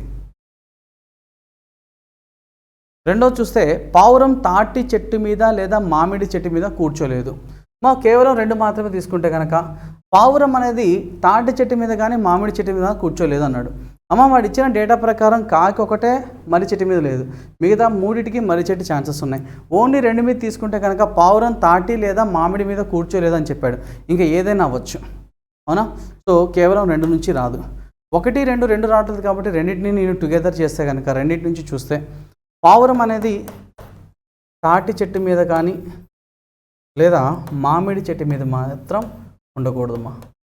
సో మామిడి చెట్టు మీద కాకి పావురం రెండు ఉండకూడదు. అంటే చిలుక పిచ్చుక ఇవి రెండు మామిడి చెట్టు అవ్వవచ్చు. రెండిట్లో ఏదైనా అవ్వచ్చు. మామిడి అది కానీ ఇది కానీ రెండు మామిడి అవ్వచ్చు. అలాగే మర్రి చెట్టు మీద కాకి కూర్చోకూడదు అన్నాడు. పావురం మర్రి మీద కూర్చోవచ్చా? పావురం మర్రి చెట్టు మీద కూర్చోవచ్చా లేదా? సో పావురానికి మర్రి చెట్టు మీద కూర్చునే అవకాశం ఉంది. ఇక్కడ నాకు మర్రి చెట్టు మీద కూర్చునే అవకాశం పావురానికి ఉంది. అలాగే మర్రి చెట్టు మీద కూర్చునే అవకాశం పిచ్చుక లేదు కానీ చిలకకు ఉందిగా. సో చిలుక కూడా మర్రి చెట్టు మీద కూర్చునే అవకాశం ఉంది. సో మనకి పాసిబిలిటీస్ ఉన్నాయి. సో పాసిబిలిటీస్ ఉన్నాయి కాబట్టి మర్రి చెట్టు మీద కూర్చున్నది ఎవరు చెప్పలేం. సో 1 నుంచి రాదు, 2 నుంచి రాదు. టుగెదర్ 1 and 2 రెండింటి కలిపినా కూడా నాకు ఆన్సర్ రావట్లేదు. కాబట్టి ప్రకటన 1 మరియు 2 సరిపోవు. పాసిబిలిటీస్ ఉన్నాయేమో మనకి, చాలా పాసిబిలిటీస్ ఉన్నాయి. Answer D, 4th option is my answer. తర్వాత 82 నుంచి 83 వరకు చూద్దామా. ABCDE అనే 5 వ్యక్తులు చొక్కా, టై, కోటు, రింగు, గాగుల్ అనే 5 వేరు వస్తువులను కొనుగోలు చేస్తారు. ఒక వ్యక్తి ఒక రోజులో ఒక వస్తువుని కొంటారు. ఒక వస్తువుని మాత్రమే కొంటారు.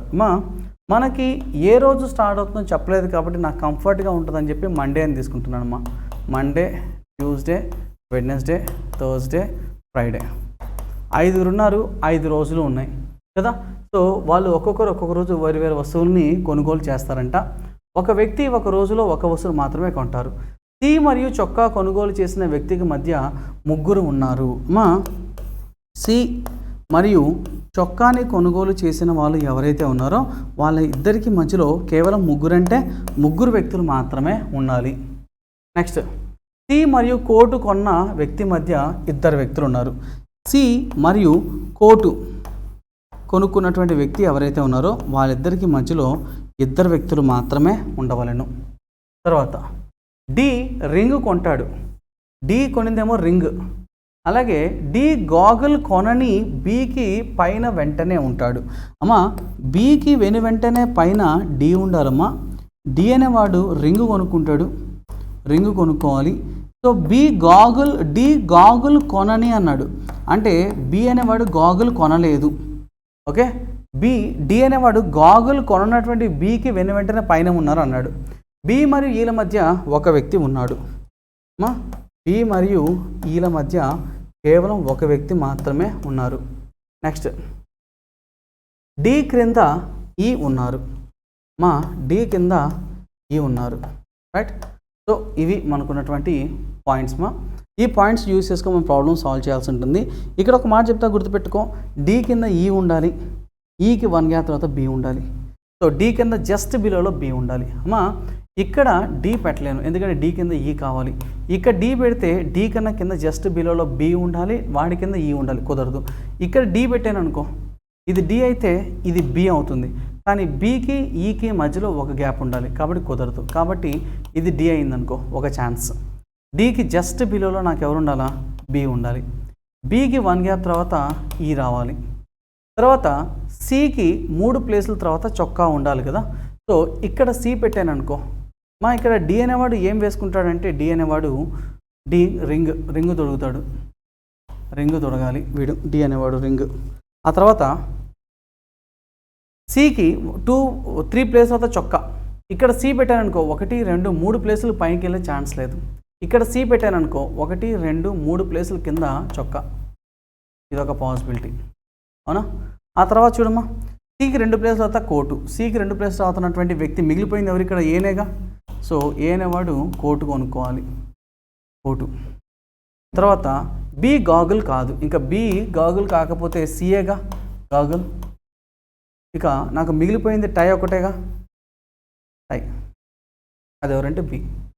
దీని ప్రకారం ఆన్సర్ వచ్చేసింది అని నువ్వు ఎంచక్క ఆన్సర్స్ పెడతానంటే కుదరదు. మనకి వేరొక పాసిబిలిటీ కూడా ఉంది. Monday, Tuesday, Wednesday, Thursday, Friday. నాకు డి పైకి ఎందుకు వెళ్ళకూడదు? డి కన్నా జస్ట్ బిలోలో బి ఉండాలి, బికి 1 గ్యాప్ తర్వాత ఈ ఉండాలి. అమ్మ సికి 3 ప్లేసెస్ పైన కానీ కింద కానీ నాకు చొక్కా ఉండాలి. ఇక్కడ సి పెడితే అది కుదరదు. ఇక్కడ సి పెట్టాననుకో 1 2 3 ప్లేసుల పైన చొక్కా అవ్వాలి. కానీ నాకు డి అనేవాడు ఏం కొనుక్కుంటా అని చెప్పాడు, రింగ్ కదా. సో డి రింగ్ కొనాలి, కానీ ఇక్కడ చొక్కాని వచ్చింది. కాబట్టి this case is not possible. నాకున్న ప్రతి పాసిబిలిటీ రాంగ్ అయితేనే మనం చేసింది కరెక్ట్ అనే విషయం నువ్వు గుర్తుపెట్టుకోవాలి. ఓకేనా? సో ఇది మనకున్న పాసిబిలిటీ. అక్కడ అసలు మండే ట్యూస్డే లేవుగా, మనం జస్ట్ అవసరం కోసం రాసుకున్నాం అంతే. మన క్వశ్చన్లోకి వెళ్దామా. 82. The coat was purchased by whom. Coat ఎవరి చేత కొనబడిందంటే A. Answer is A. 83. How many persons are there between D and E. డికి ఈకి మధ్యలో ఎంతమంది ఉన్నారు? 2 ఉన్నారు. ఏబి 2 ఉన్నారు కాబట్టి 2. ఆప్షన్ సి 2 ఉన్నారు కాబట్టి. Which fruit does teacher like. ఇది వేరే, మళ్ళీ ఇది వేరే క్వశ్చన్. మన దగ్గర 5 స్నేహితులు ఉన్నారు. 5 స్నేహితులు ఎవరంటే చైతు, శైలజ, వర్ణ, ప్రియాంక, ప్రజక్త. 5 స్నేహితులు ఉన్నారమ్మా. చైతు, శైలజ, వర్ణ, ప్రియాంక మరియు ప్రజక్త అనే ఒక 5 ఉన్నారమ్మా. వాళ్ళు డిఫరెంట్ వాటిని ఇష్టపడతారంట, మరియు విభిన్న వృత్తుల్లో ఉన్నారు. డిఫరెంట్ వృత్తుల్లో ఉన్నారమ్మా వాళ్ళు. చైతు ఆరెంజ్ అంటే ఇష్టం మరియు అతను ఇంజనీర్. చైతు ఆరెంజ్ అంటే ఇష్టం మరియు అతను ఇంజనీర్. అదేంటంటే ఇంజనీరు. తర్వాత లాయర్కు అరటి పండు అంటే ఇష్టం. లాయర్ ఎవరో నాకు తెలియదు తెలియదమ్మా, కానీ వాళ్ళకి అరటి పండు అంటే ఇష్టం. శైలజ మరియు ప్రియాంక వరుసగా ఆపిల్ మరియు ద్రాక్షలను ఇష్టపడతారు. శైలజ ఆపిల్ని, శైలజకి ఆపిల్, ప్రియాంక ద్రాక్షని ఇష్టపడతారు. 5 ఒకరు ఫ్యాషన్ డిజైనర్ అంట. ఇక్కడ లాయర్కి అరటి కదా, లాయరు అరటి. మధ్యలో తన పాయింట్ మిస్ చేసామా చూడు. లాయర్ అరటి అంటే చాలా ఉన్నాయి, వేరు పనులు ఇష్టపడతారు, విభిన్న వృత్తులు ఉన్నారు. చేతికి ఆరెంజ్ ఇష్టం మరియు ఇతను ఇంజనీర్. లాయర్కి అరటి ఇష్టం, వరుసగా ద్రాక్ష ఇష్టపడతారు. వీరిద్దరు టీచర్ కాదు. వీరిద్దరు కూడా టీచర్ కాదు. ఎవరెవరు? ప్రియాంక, శైలజ ఇద్దరు టీచర్ కాదు. నాకు ప్రియాంక, శైలజ టీచర్ కాకపోతే టీచర్ అయ్యే అవకాశం ప్రజక్త అండ్ వర్ణ వాళ్ళిద్దరికీ మాత్రమే అవకాశం ఉంది. సో వర్ణకి కానీ ప్రజక్తకి కానీ టీచర్ అయ్యే ఛాన్స్, ఇంకెవరికి కూడా టీచర్ అయ్యే ఛాన్స్ లేదు. నెక్స్ట్, వర్ణ పుచ్చకాయను మరియు ఇన్స్పెక్టర్ ద్రాక్షను ఇష్టపడతారు. వర్ణకి పుచ్చకాయ ఇష్టం, పుచ్చకాయ. ఇక్కడ పుచ్చకాయ అయితే మిగిలిపోయింది అరటేగా, ఇక్కడ అరటిని ఇష్టపడేవాడు ప్రజక్త, లాయరు. నాకు టీచర్ అయ్యే అవకాశం ప్రజక్తకు లేదు కాబట్టి వర్ణ ఈజ్ ఎ టీచర్. సో వర్ణ టీచరు.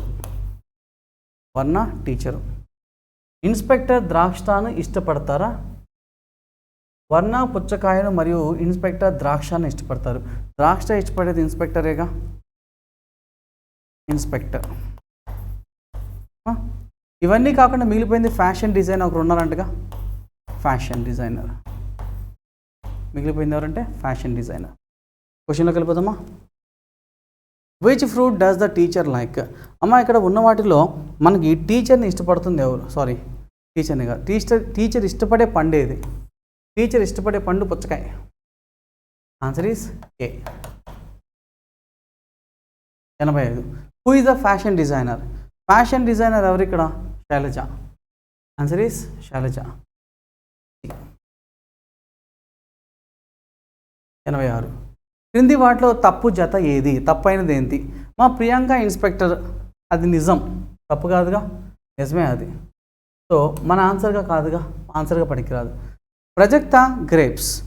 ప్రజక్త గ్రేపా? నో, అరటి, అది తప్పు. కాబట్టి answer is B. Apple fashion designer. మా ఫ్యాషన్ డిజైన్ యాపిల్, అది నిజం.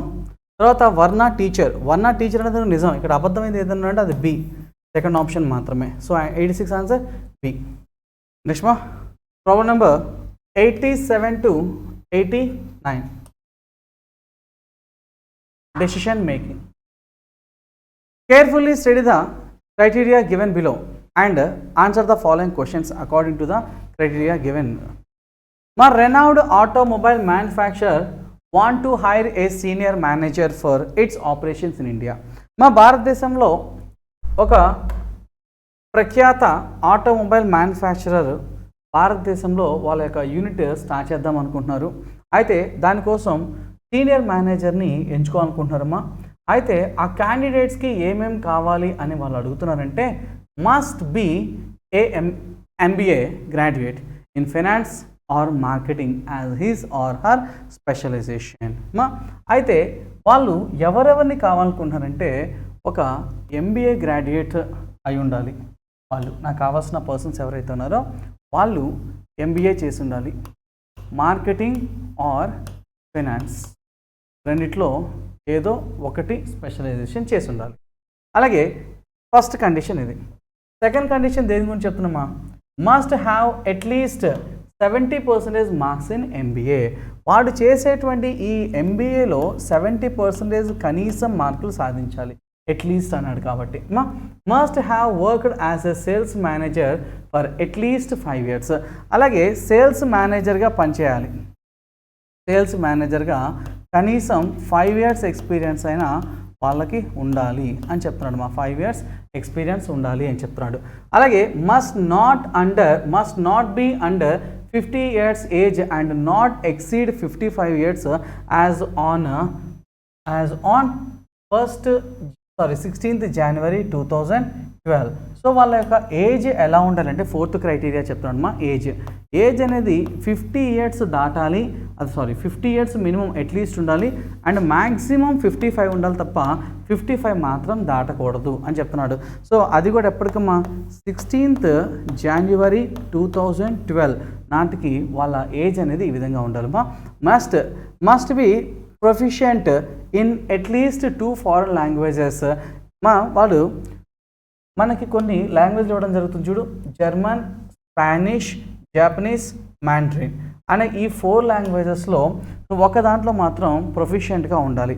సో ఏమేంటంటే German, Spanish, Japanese, Mandarin. So వీటిల్లో ఏదైనా సరే 2 లాంగ్వేజ్లు ఖచ్చితంగా వచ్చి ఉండాలి అంటున్నాడమ్మా. If all the above criteria are satisfied, ఎవరైతే క్యాండిడేట్ పైన చెప్పినటువంటి వీటన్నిటిని కూడా సాటిస్ఫై చేస్తారో he or she is to be selected as senior manager, వాళ్ళని సీనియర్ మేనేజర్గా సెలెక్ట్ చేయాలి. However if the candidate satisfies all the criteria except a few, ఒకవేళ అందరూ వచ్చిన స్టూడెంట్ అనేవాడు వాడు చెప్పిన కండిషన్స్ అన్నిటిని సాటిస్ఫై చేస్తే కనుక వాడు డైరెక్ట్గా జాబ్ ఇచ్చి పంపేసాయి. అలా కాకుండా కొన్ని ఎక్సెప్షనల్ కేసెస్ ఇస్తున్నారమ్మా. ఆ ఎక్సెప్షనల్ కేసెస్ ఏంటంటే ఎక్సెప్షనల్ 2 సెకండ్ కండిషన్ మనకి దేని గురించి మాట్లాడుతుంది, వాడికి MBAలో 70% మార్క్స్ కావాలి అని చెప్పి అడుగుతుంది. అట్లీస్ట్ కనీసం 70% మినిమం కావాలి. ఒకవేళ 70% లేకపోతే అంటే దాని అర్థం అట్లీస్ట్ అంటే మినిమం 70, అంతకన్నా ఎక్కువ ఉంటే హ్యాపీ, తక్కువ ఉంటే నా ప్రాబ్లం. సో ఒకవేళ అంతకన్నా తక్కువ ఉండి he or she achieves more than 65% in MBA.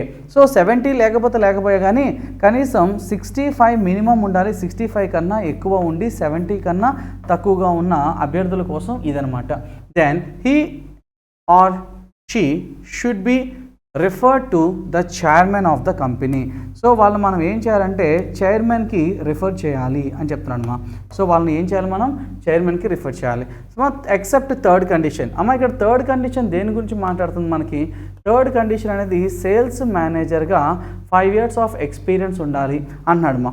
ఒకవేళగా వాడికి 5 years ఎక్స్పీరియన్స్ లేకపోతే then if he or she has worked abroad for at least 4 years.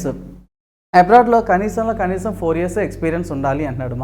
He or she is refer to the vice president. Sales మేనేజర్గా గుర్తుపెట్టుకో, ఇది important point sales మేనేజర్గా 5 years experience లేకపోతే అప్పుడు మనం అబ్రాడ్లో అతనికి కనీసం 5 years ఆఫ్ ఎక్స్పీరియన్స్ ఉండాలి. Then he or she is refer to the vice president of the company. Company యొక్క వైస్ ప్రెసిడెంట్కి మనం రిఫర్ చేయాలి. నెక్స్ట్ కండిషన్ 5 దేని గురించి మాట్లాడుతుంది చూడమా, ఎక్సెప్ట్ 5 అంటే దాని అర్థం 5th కండిషన్ కనుక సాటిస్ఫై చేయకపోతే అప్పుడు ఏం చేయాలి. Then if the person is proficient in at least one of the 4 languages mentioned above and is a Russian. అమ్మా 5th కండిషన్ నాకు ఒరిజినల్గా దేని గురించి మాట్లాడుతుంది. సో వాడు జర్మన్ కానీ స్పానిష్ కానీ జపనీస్ కానీ మ్యాండరిన్ కానీ ఈ 4 లాంగ్వేజెస్లో ఏదో 2 లాంగ్వేజ్ ప్రొఫిషియెంట్గా ఫ్లూయెంట్గా ఉండాలి అని చెప్పాడు.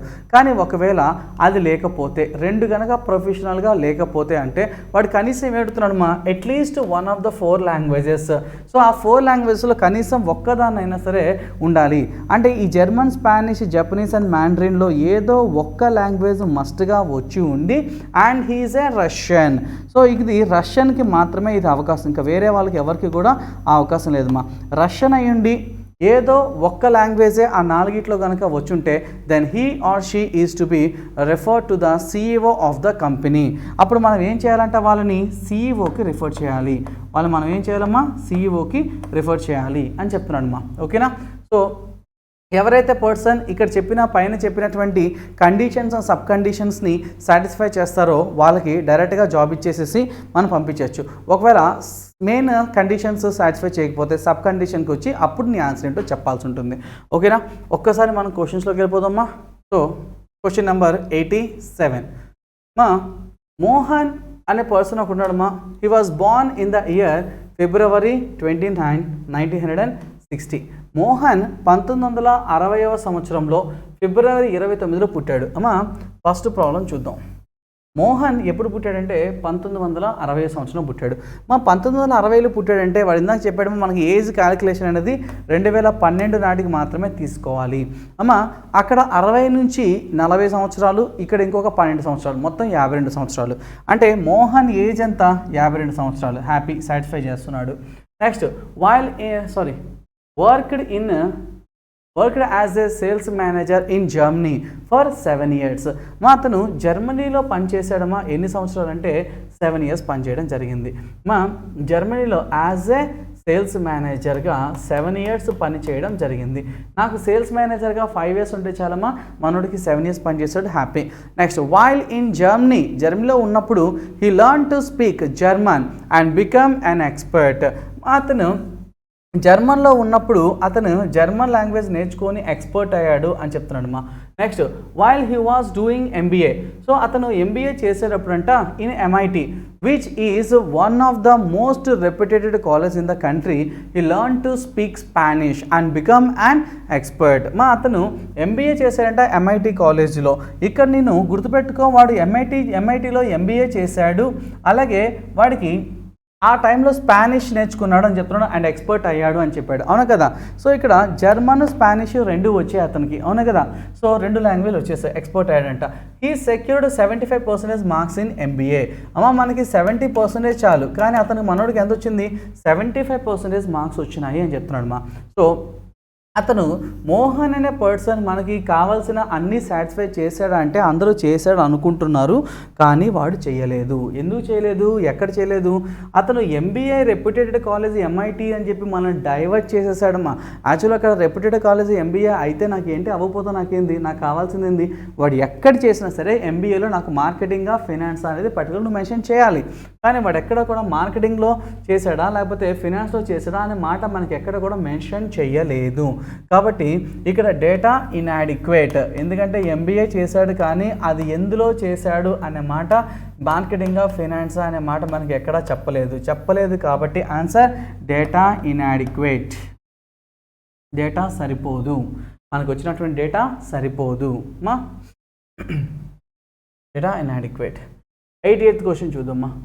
Bhaskar age 53 years has been a sales manager in Japan for the past 7 years. మా భాస్కర్ ఏజ్ ఎంతంటే 53 years. మనకి 50 నుంచి 55 వరకు ఏదున్నా పర్లేదు మా. సో అతను సేల్స్ మేనేజర్గా పనిచేస్తున్నాడంటే జపాన్లో పాస్ట్ 7 years. అతని ఎక్స్పీరియన్స్ యాజ్ ఎ సేల్స్ మేనేజర్గా 7 years నుంచి ఉంది మా. అది కూడా ఎందులో, జపాన్లో చేస్తున్నాడు. ఓకేనా. He is proficient in 3 languages, foreign languages, namely Spanish, German, Russian. మనకి కావాల్సింది స్పానిష్ అలాగే జర్మన్ రెండు ఉన్నాయి కదా. సో రష్యన్తో నాకు అవసరం లేదు నాకు అవసరం లేని మ్యాటర్ ఏది నేను పట్టించుకోనమ్మా. అండ్ ఇంకేటేం చెప్తున్నాడు, అచీవ్డ్ 69% మార్క్స్ ఇన్ ఎంబీఏ. అతనికి ఎంబీఏ చేశాడు, ఓకే బాగుంది, కానీ 69% మార్క్సే వచ్చాయి. సో సరిపోద్దా నీకు? సరిపోదు. ఎందుకంటే నాకు 70% మినిమం కావాలి అన్నాను, కానీ అతను 70% వచ్చిందా? రాలేదు. ఇంకా చెప్తున్నాడు చూడు, డేటా ఏదో చెప్తాను చూడు. He achieved 69% marks in MBA. He did specialization in finance. అతను స్పెషలైజేషన్ దేంట్లో చేశాడంటే ఫినాన్స్లో చేశాడు. ఓకే, అది సెట్ అయిపోయింది నాకు. ఓకే, కానీ అతను మార్క్స్ మాత్రం 70% అట్లీస్ట్ రావాలి, రాలేదు, 69 వచ్చినాయి. ఒకవేళ నాకు అట్లీస్ట్ 70% లేకపోతే అప్పుడు 65 నుంచి 70 వరకు కనుక మిగతా డేటా అంతా సాటిస్ఫై చేసి అతనికి 65 + 70 బిలోలో కనుక ఉన్నట్లయితే సెండ్ హిమ్ టు చైర్మన్కి రిఫర్ చేయమని చెప్పినాడు. అవునా కదా. సో చైర్మన్కి రిఫర్ చేసే పాయింట్ నాకు ఎక్కడుందమ్మా? సెకండ్ ఆప్షన్లో ఉంది. కాబట్టి answer B only is the right answer. ఓకేనా. So send him to VP, vice ప్రెసిడెంట్కి రిఫర్ చేయాలి. ఓకేనా. Right. Next 89. Abhiram achieved specialization in marketing MBA. MBA చేశాడు మార్కెటింగ్లో విత్ 74% ఆఫ్ మార్క్స్. ఎంబీఏ చేశాడు మార్కెటింగ్లో విత్ 74% ఆఫ్ మార్క్స్. మనకి 70 చాలు, 74 వచ్చింది, happy. In a reputed college. He worked as a sales manager in London for 4 years for an IT company. ఒక మాట చెప్తా గుర్తుపెట్టుకో, అతను లండన్లో సేల్స్ మేనేజర్గా చేశాడు. ఎన్ని సంవత్సరాలు అంటే 4 years. ఆ తర్వాత ఇంకా చెప్తున్నా చూడమా, 4 years IT company. And has been working in India ever since. అంటే అర్థం అప్పటి నుంచి వాడు ఇండియాకి వచ్చేసాడు. సిన్స్ అప్పటి నుంచి ఇండియాకి వచ్చి వర్కింగ్ ఇన్ ఇండియా, ఇండియాలో పని చేస్తున్నాడు. గుర్తుపెట్టుకోమా మై డియర్ స్టూడెంట్స్. ఇక్కడ అందరూ స్టూడెంట్స్ చేసే తప్పేంటో చెప్పనా, ఇక్కడ వాడి ఎక్స్పీరియన్స్ ఎంత అంటే 4 years అని టక్కని చెప్తారు. కాదమ్మా, వాడి ఎక్స్పీరియన్స్ ఎంత అంటే 4 years కాదు. ఎవరు చెప్పారు నీకు 4 years అని? అతను ఇండియాకి రిటర్న్ అయిన తర్వాత ఇండియాలో ఎన్ని సంవత్సరాల క్రితం వచ్చాడు, అప్పటి నుంచి అతను పని చేస్తూనే ఉన్నాడు. సో సిన్స్ ఎవర్, అప్పటి నుంచి అతను ఇక్కడ ఇండియాకి వచ్చిన దగ్గర నుంచి పని చేస్తూనే ఉన్నాడు. ఇండియాకి ఎన్ని సంవత్సరాల క్రితం వచ్చాడో లేకపోతే ఎన్ని నెలల క్రితం వచ్చాడో నీకు నాకు ఇన్ఫర్మేషన్ తెలియదు. అతను కనుక 1 year బిఫోర్ వచ్చాడు అనుకుంటే కనుక 1 year నుంచి ఇండియాలో పని చేస్తున్నాడని చెప్పాడే. కాబట్టి లండన్లో పనిచేసిన 4 years, ఇండియాలో పనిచేసిన 1 year, మొత్తం కలిపితే 5 సంవత్సరాలు. నాకు కావాల్సిన ఎక్స్పీరియన్స్ 5 years టార్గెట్ రీచ్ అయితే. ఒకవేళ 2 years అని అనుకో, ఇంకా మోర్ దాన్ రీచ్ అయితే, హ్యాపీ. సో 6 months అని అనుకో, 4 years + 6 months కాబట్టి 4.5 year మాత్రం అతని ఎక్స్పీరియన్స్, కాబట్టి పనికి రాదని చెప్పొచ్చు. సో అతను ఇండియాకి ఎప్పుడు వచ్చాడో మనకి కన్ఫర్మేషన్ లేదు. కన్ఫర్మేషన్ లేనప్పుడు అతని ఎక్స్పీరియన్స్ని 5 years అని మనం చెప్పకూడదు. సో క్షమించాలి, 4 years అతని ఎక్స్పీరియన్స్ అని మనం చెప్పకూడదు. అతను 4 years + సంథింగ్ ఉంది. ఆ సంథింగ్ ఏంటని నీకు నాకు తెలియదు. మరి తెలియనప్పుడు మన ఆన్సర్ చెప్పకూడదు. సో గుర్తుపెట్టుకొని, ఇది వెరీ వెరీ ఇంపార్టెంట్ మాట ఇది. సో అది చాలామంది మోస్ట్ ఆఫ్ ద పీపుల్ చేసే తప్పు ఇక్కడే. లండన్లో అతని 4 years ఎక్స్పీరియన్స్ ఉంది కదా కాబట్టి అదే ఇది అని అనుకుంటారు, బట్ విచ్ ఈజ్ రాంగ్. అతను లండన్లో 4 years పని చేసిన తర్వాత ఇండియాకి వచ్చి ఇండియాలో పని చేస్తున్నాడు. కాబట్టి అతను మొత్తం ఎక్స్పీరియన్స్ వి కాంట్ చెప్పలేం. సో 4 years + సంథింగ్ ఎక్స్, అది ఎంత ఉందో నీకు నాకు తెలియదుమా. Okay. So he is proficient in Spanish and Japanese. అతనికి స్పానిష్ అండ్ జపనీస్. ఇక్కడ డేటా ఇన్ఎడిక్వేట్ కదండి, డైరెక్ట్ డేటా ఇన్ఎడిక్వేట్ పెట్టకూడదుమా. సపోజ్ ఇక్కడ నేను అతను స్పానిష్ ఓకే, జపనీస్ ఓకే, అతని ఏజ్ అనేది 36 years అన్న, అప్పుడు ఏం చేస్తావు? ఏజ్ నాకు మినిమమే 50 ఉండాలి. ద సబ్ కండిషన్ లేదు కాబట్టి రిజెక్ట్ చేసి పడేస్తా. సో గుర్తుపెట్టుకో, ప్రైమరీ కండిషన్స్ని మొదటిగా మనం చదవాల్సిందే. ప్రైమరీ కండిషన్స్ అన్నీ వచ్చేలా చెక్ చేయాల్సిందే, గుర్తుపెట్టుకో. అంతేకాని డేటా ఇన్ఎడిక్వేట్ ఫైనల్గా పెట్టుకో, ఇక్కడ ఇంకా ఏదైనా జరగచ్చు. కాబట్టి he was born in the year August 14, 1958. 1958లో పుట్టిన బిడ్డకి ఇప్పుడు ప్రెసెంట్ ఏజ్ ఎంత ఉంటుందంటే 40 + 2 42, 42 + 12, సో 54 years. ఓకేనా. హ్యాపీనా నువ్వు? హ్యాపీ, చాలా హ్యాపీ. ఏజ్ కూడా సరిపోయింది మనకి. సో ఇక్కడ నాకు Abhiram satisfies all the primary condition but except about the age, experience దగ్గర మనకు ఒక డైలమా ఉంది. అతని ఎక్స్పీరియన్స్ అంతా మనకు కన్ఫర్మేషన్ లేదు. కాబట్టి ఆన్సర్ ఈస్ డేటా ఇన్యాడిక్వేట్. గుర్తుపెట్టుకో, ఇది చాలా ఇంపార్టెంట్. అతని ఎక్స్పీరియన్స్ 4 years కాదు, 4 years + సంథింగ్ ఏదో ఉంది. ఇండియాకి వచ్చిన తర్వాత ఏదో పని చేసినాడు, అప్పుడు వాడి ఎక్స్పీరియన్స్ ఎంతో మనకు కావాల్సి ఉంటుంది. So answer is data inadequate or insufficient. Data మనకి సరిపోవట్లేదు అని అర్థం. ఓకేనా? సో తెలుగులో కూడా అదే కదా మొత్తం. Next question, each of the following questions. ఇది నాకు డేటా సఫిషియన్సీ ఇచ్చిన క్వశ్చన్కి ఆన్సర్ చేయడానికి వాడు ఇచ్చిన డేటా సరిపోతుందా లేదా చెప్పాలమ్మా. Who was sitting in the immediate right of Manisha with 5 friends sitting around a circle facing the centre. ఒక 5 స్టూడెంట్స్ ఒక సర్క్యులర్ టేబుల్లో కూర్చోవడం జరిగింది. వాళ్ళందరూ కూడా సెంటర్ని ఫేస్ చేస్తున్నారంట. అయితే who is sitting immediate right of Manisha, మనీషాకి ఇమ్మీడియట్ రైట్లో కూర్చున్నది ఎవరు అని అడిగాడు మా నిన్ను. ఈ క్వశ్చన్కి నువ్వు ఆన్సర్ చెప్పాలి అంటే ఓన్లీ స్టేట్మెంట్ 1 సరిపోద్దా లేదా చూడాలమ్మా. ఓన్లీ 1 చూడు. Shreya is sitting exactly between Kajal and Sneha and Raj is sitting to the immediate right of Sneha. స్నేహాకి ఇమ్మీడియట్ రైట్గా రాజ్ ఉండాలి, స్నేహాకి కాజల్కి మధ్యలోనేమో శ్రేయ ఉండాలి. జాగ్రత్త చూడు, ఇక్కడ శ్రేయ పెట్టాను అనుకో, శ్రేయ ఎవరెవరికి మధ్యలో ఉండాలి? కాజల్, స్నేహ. అలాగే స్నేహకి రైట్ సైడ్లో రాజ్. నువ్వు ఇక్కడ స్నేహ పెడితే స్నేహ సెంటర్ని ఫేస్ చేస్తుంది కాబట్టి తనకు రైట్ సైడ్ ఆల్రెడీ శ్రేయ ఉంది. కానీ నాకు స్నేహకి రైట్ సైడ్లో రాజ్ ఉండాలి, అంటే ఇక్కడ స్నేహ రాకూడదు. అంటే ఇక్కడ ఎవరు ఉండాలి? స్నేహ. ఇక్కడ స్నేహ ఉంటే ఇక్కడ నాకు శ్రేయ ఎవరెవరికి మధ్యలో ఉంది? కాజల్కి, స్నేహకి. తర్వాత స్నేహ రైట్ సైడ్ ఎవరుమా? రాజ్. ఇక మిగిలిపోయింది ఎవరు? మనీషా కదా. సో వాడు ఇచ్చిన డేటా ప్రకారం మనీషాకి ఇమ్మీడియట్ రైట్లో ఉంది ఎవరు? కాజల్. నాకు కావాల్సిన ఆన్సర్ వచ్చేసిందా రాలేదా? వచ్చేసింది. ఎప్పుడు వచ్చిందమ్మా? కేవలం 1 నుంచి నాకు కావాల్సిన ఆన్సర్ వచ్చేసింది. అవునా? నెక్స్ట్ ఓన్లీ 2 తీసుకుంటే కనుక, కేవలం సెకండ్ది కనుక తీసుకుంటే, సో ఇప్పుడు నాకు ఉన్న దాని ప్రకారం చూస్తే నాకు మొత్తం 5 Manisha is sitting between Kajal and Raj. Manisha ఎవరెవరి మధ్య కూర్చుందంటే కాజల్ అండ్ రాజ్. సో మనీషా కాజల్, రాజ్ కాజల్ ఇద్దరికి మధ్యలో కూర్చుందమ్మా. అలాగే Shreya is sitting to the right side of Kajal. Manisha Kajal ఇక్కడ కూర్చుంటే కాజల్కి రైట్ సైడ్లో ఎవరు ఉండాలి? నాకు శ్రేయ ఉండాలి. So Shreya is right side of Kajal. ఇక్కడ కాజల్ పెట్టగలవా? పెట్టలేవు. అంటే ఇక్కడ ఎవరు రావాలి? కాజల్. ఇక్కడ కాజల్ ఉంటే ఇక్కడ ఎవరు ఉండాలమ్మా? రాజ్. ఇక్కడ ఎవరు ఉండాలి? రాజ్. అలాగే రైట్ సైడ్ ఆఫ్ కాజల్ ఎవరు? శ్రేయ. ఇక్కడ శ్రేయ ఉంటే ఇక నాకు మిగిలిపోయింది ఎవరమ్మా? కాజల్, రాజు, నిషా. ఎవరమ్మా? ఎవరు ఉన్నారే? శ్రేయ. మిగిలిపోయిన పర్సన్. అయినా నాకు కావాల్సిన క్వశ్చన్ ఏంటి? మనీషాకి ఇమ్మీడియట్ ఎవరు? మనీషాకి ఇమ్మీడియట్ ఇక్కడ కాజలేగా ఉంది. ఎస్ అన్నా. మిగిలిపోయింది ఎవరు ఇక్కడ? శ్రేయ, స్నేహ. సో అదేనా వాడు ఇచ్చిన డేటా ప్రకారం 5. సో నా క్వశ్చన్ మనీషాకి ఇమ్మీడియట్ ఎవరు? కాజల్. ఆన్సర్ వచ్చిందా రాలేదా? వచ్చేసింది. సో ఆన్సర్ ఏంటమ్మా? 1, 2 ఇండిపెండెంట్గా వస్తున్నాయి. కాబట్టి either the statement 1 or statement 2 is sufficient to answer the question.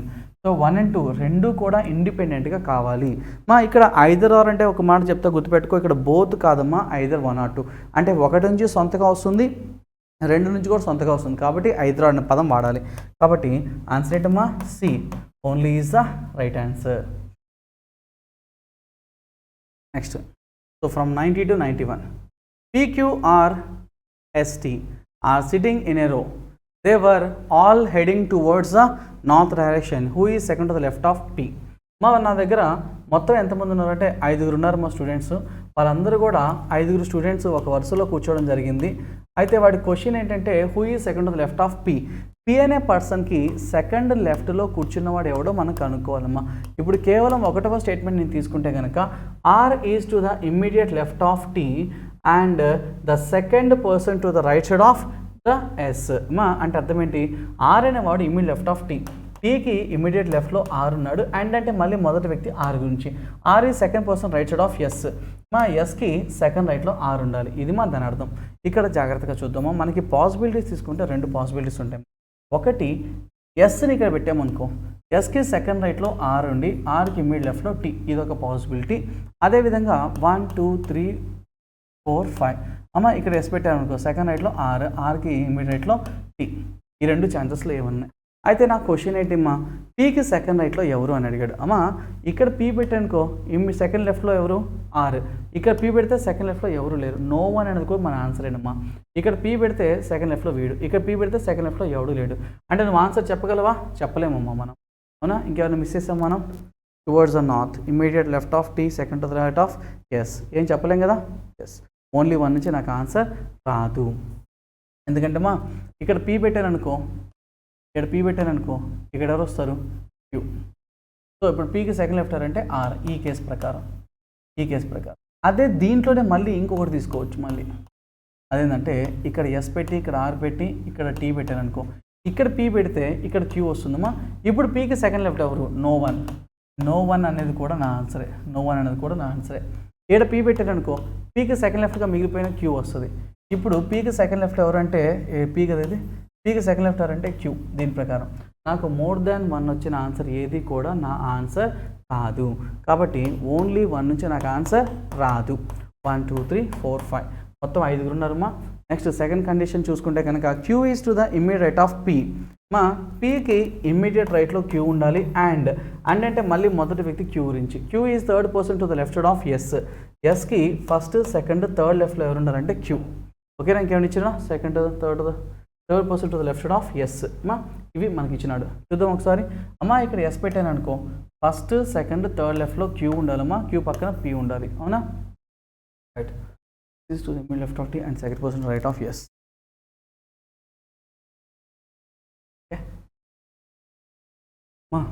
తప్ప వేరే అవకాశం లేదు మనకి. సో ఇప్పుడు పీకి సెకండ్ లెఫ్ట్ ఎవరు? నో వన్ అనే ఆన్సర్ వచ్చేసింది కదా. ఎస్. సో ఎవరు అని అడుగు, ఎవరు లేరు అని చెప్పా. ఆన్సర్ వచ్చేసిందా లేదా? ఎస్. సో 1 నుంచి ఆన్సర్ రాదు, 2 నుంచి మాత్రమే ఆన్సర్ వస్తుంది. కాబట్టి only statement 2 is sufficient to get the answer. ఈ పర్టికులర్ ప్రాబ్లమ్కి ఆన్సర్ చెప్పాలంటే కేవలం 2వది మాత్రమే సరిపోతుంది. అవే తెలుగులో ఇచ్చారమ్మా. How many times do the 2 hands of the clock coincide with each other between 11 o'clock to 1 o'clock? 11 గంటల నుంచి 1 గంటకి మధ్యలో మనకి ఎన్నిసార్లు 2 hands, hour hand in hand 2 కూడా కోయిన్సైడ్ అవుతాయి అన్నాడమ్మా. సో 2 ఎప్పుడు కోయిన్సైడ్ అవుతాయి అంటున్నాడమ్మా. సో ఇక్కడ 11, ఇది 12, ఇదేమో 1, తర్వాత 2. అమ్మా ఇక్కడ కోయిన్సైడ్ అంటే ఒకదాని మీద ఒకటి ఏర్పడడం. మనకి 10 గంటల 50 తర్వాత 55 ఆ తర్వాత మనకి 2 కోయిన్సైడేషన్ జరగాలి అంటే 11 to 12కి మధ్యలో ఎక్కడ జరగదమ్మా. ఎగ్జాక్ట్లీ 12 గంటలప్పుడు మాత్రమే 2 ఒకదాని మీద ఒకటి ఏర్పడతాయి, ఏకీభవిస్తాయి. అవునా కదా? ఆ తర్వాత 12 నుంచి 1 గంట మధ్యలో 2 ఒకదాని మీద ఒకటి రావమ్మా.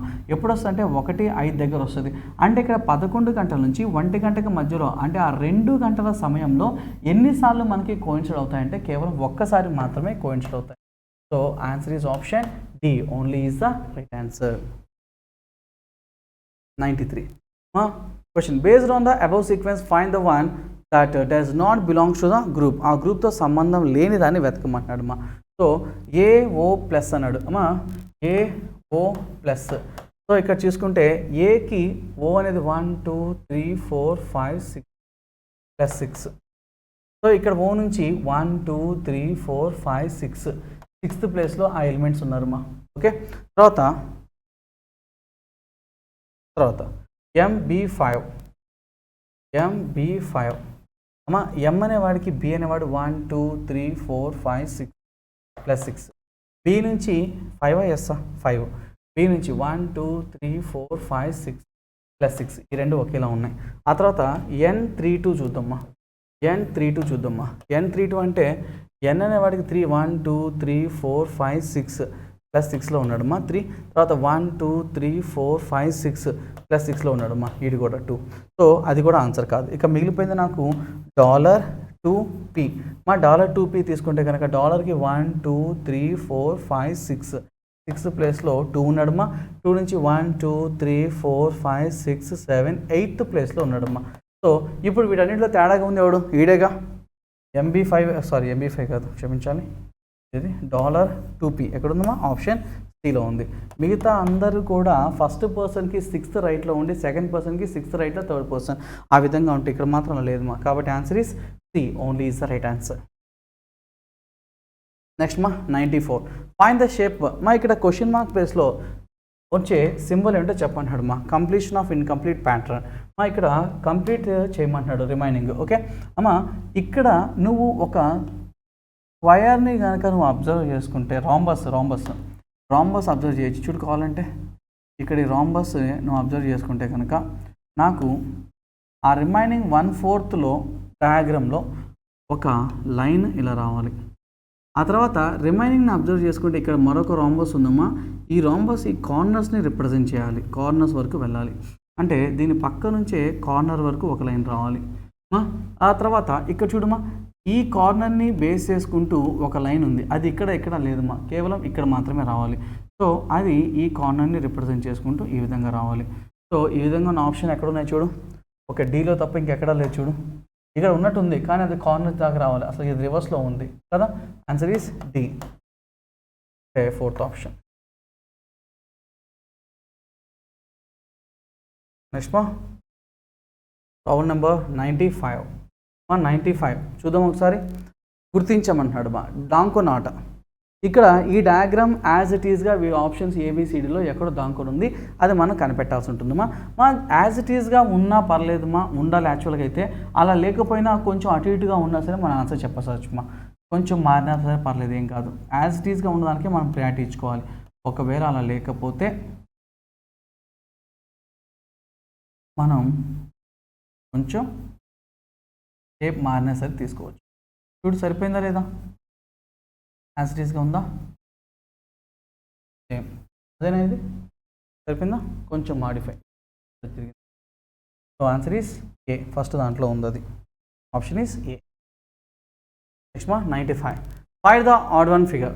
ఉన్న వాటిలో డిఫరెంట్గా ఉన్నది ఒక లైను, రెండో లైను, మూడో లైను, ఒక లైను, రెండో లైను, మూడో లైను, ఒక లైను, రెండో లైను, మూడో లైను, ఒక లైను, రెండో లైను, మూడో లైను, నాలుగో లైను, మొత్తం 4 వచ్చాయి. ఇక్కడ ఎక్సెప్ట్ డి తప్ప మిగతావన్నీ కూడా 3 లైన్స్ ఫామ్ అయితే అది మాత్రం 4 లైన్స్ ఫామ్ అయింది. కాబట్టి answer is D. Next 97. So ఇక్కడ క్వశ్చన్ మార్క్ ప్లేస్లో వచ్చేదాన్ని మనం గుర్తించమంటున్నాడు క్వశ్చన్ మార్క్ ప్లేస్లో వచ్చేదాన్ని మనం గుర్తించమంటున్నాడు అవునా. సో జాగ్రత్త చూద్దాం ఒకసారి క్వశ్చన్ మార్క్ ప్లేస్లో ఏమేమి వస్తాయి, ఆప్షన్స్ ఇవ్వడం జరిగిందమ్మా. ఇక్కడ నీకు చూస్తే ఒక స్క్వేర్ బాక్స్, నెక్స్ట్కి వచ్చేసరికి ఒక లైన్ ఎక్స్ట్రాగా యాడ్ చేసుకుని ఉంది. ఆ నెక్స్ట్ లైన్కి వస్తే తర్వాత చూసుకుంటే కనుక 3 లైన్స్ వచ్చినాయి. ఇక్కడ 3 లైన్స్ వస్తే ఇక్కడ కేవలం ఒక లైన్ ఉంది. అంటే ఇక్కడ నాకు ఎన్ని లైన్ ఉండాలా, 2 లైన్స్ ఉండాలా. ఒకటి ఈ కార్నర్లో ఉంటే రెండోది ఈ కార్నర్లో ఉండాలి. సో అన్నీ అవే ఉన్నాయి, ఒక డి సెకండ్ ఆప్షన్లో తప్ప తీసేయి. ఇది ట్రయాంగిల్ లాగా నార్త్ని ఫేస్ చేస్తూ ఉన్నాయి 4 ట్రయాంగిల్స్. ఇవి రివర్స్ ట్రయాంగిల్స్ లాగా 4 కాస్త 3 అయిపోయినాయి, రివర్స్ ట్రయాంగిల్ అయింది. ఒకసారి ట్రయాంగిల్, తర్వాత రివర్స్ ట్రయాంగిల్. అంటే తర్వాత కూడా ఏముండాలా, ట్రయాంగిల్ షేప్స్ ఉండాలి. ఇక్కడ 2 ఉండాలి. 2 ఉన్నాయి. ఇక్కడ 2 ఉన్నాయా, లేవు, 3 ఉన్నాయి. సో అది కూడా ట్రయాంగిల్ అయి ఉండాలి. ఇది ట్రయాంగిల్, రివర్స్ ట్రయాంగిల్, ఆ తర్వాత మళ్ళీ రివర్స్ ట్రయాంగిల్ అయింది చూడమా. కాబట్టి ట్రయాంగిల్ ఉన్నది ఇది లేదుగా. కాబట్టి ఆన్సర్ ఏంటమ్మా, D, fourth option only is the right answer. Okay, next problem number 98. ఇక్కడ డయాగ్రామ్ ప్రకారంగా వచ్చేది ఎవరో చెప్పాలి మనం ఇప్పుడు. ఓకే, ఆప్షన్స్ ఇక్కడ చూడు జాగ్రత్తగా. ఇక్కడ బాటమ్ రైట్ సైడ్లో ఉన్నటువంటి ఈ సింబల్ ఏదైతే ఉందో అది నెక్స్ట్ డయాగ్రామ్కి వచ్చేసరికి టాప్ లెఫ్ట్కి వెళ్ళిపోయి రివర్స్ అయింది చూడండి, రివర్స్ అయింది ఆ తర్వాత ఇక్కడ ప్రెజెంట్ ఉన్నటువంటి ఇది నెక్స్ట్ డయాగ్రామ్లో రివర్స్ అయిపోయి ఉండాలి ఇట్లా అవునా. ఆ తర్వాత ఇక్కడ ఉన్నది నెక్స్ట్ డయాగ్రామ్కి టాప్ మోస్ట్ లెఫ్ట్లో ఉంటుంది కాబట్టి ఆ జెడ్ ఇక్కడికి రివర్స్లో ఉంటుంది. సో అలాంటి డయాగ్రామ్ ఎక్కడ ఉందమ్మా, డీలో ఉంది. Answer is option. నెక్స్ట్ వచ్చేది ఎవరో చూద్దాం. ఇక్కడ జాగ్రత్తగా గమనించు. ఒక సర్కిల్ నెక్స్ట్కి వచ్చేసరికి లోపల ఉండాల్సిన సర్కిల్ అనేది ఇన్నర్ సైడ్ ఉండాల్సింది కాస్త అవుటర్ సైడ్కి వచ్చేసి. సో ఇక్కడ యాక్చువల్గా ఇది అనాలజీ లెక్క ఇచ్చాడమ్మా, దీని ప్రకారం ఇది, దీని ప్రకారం ఇది అన్నట్టు. ఒక సర్కిల్ అవుట్ సైడ్కి వచ్చేసి, అంటే అవుట్ సైడ్ ఉండే ట్రయాంగిల్ ఇక్కడికి వచ్చేసరికి ఇన్సైడ్ అయిపోవాలి. ఇన్సైడ్లో ట్రయాంగిల్ ఉండాలి లోపల ట్రయాంగిల్ ఉన్న ఆప్షన్స్ డి తప్ప అన్నిట్లో ఉంది.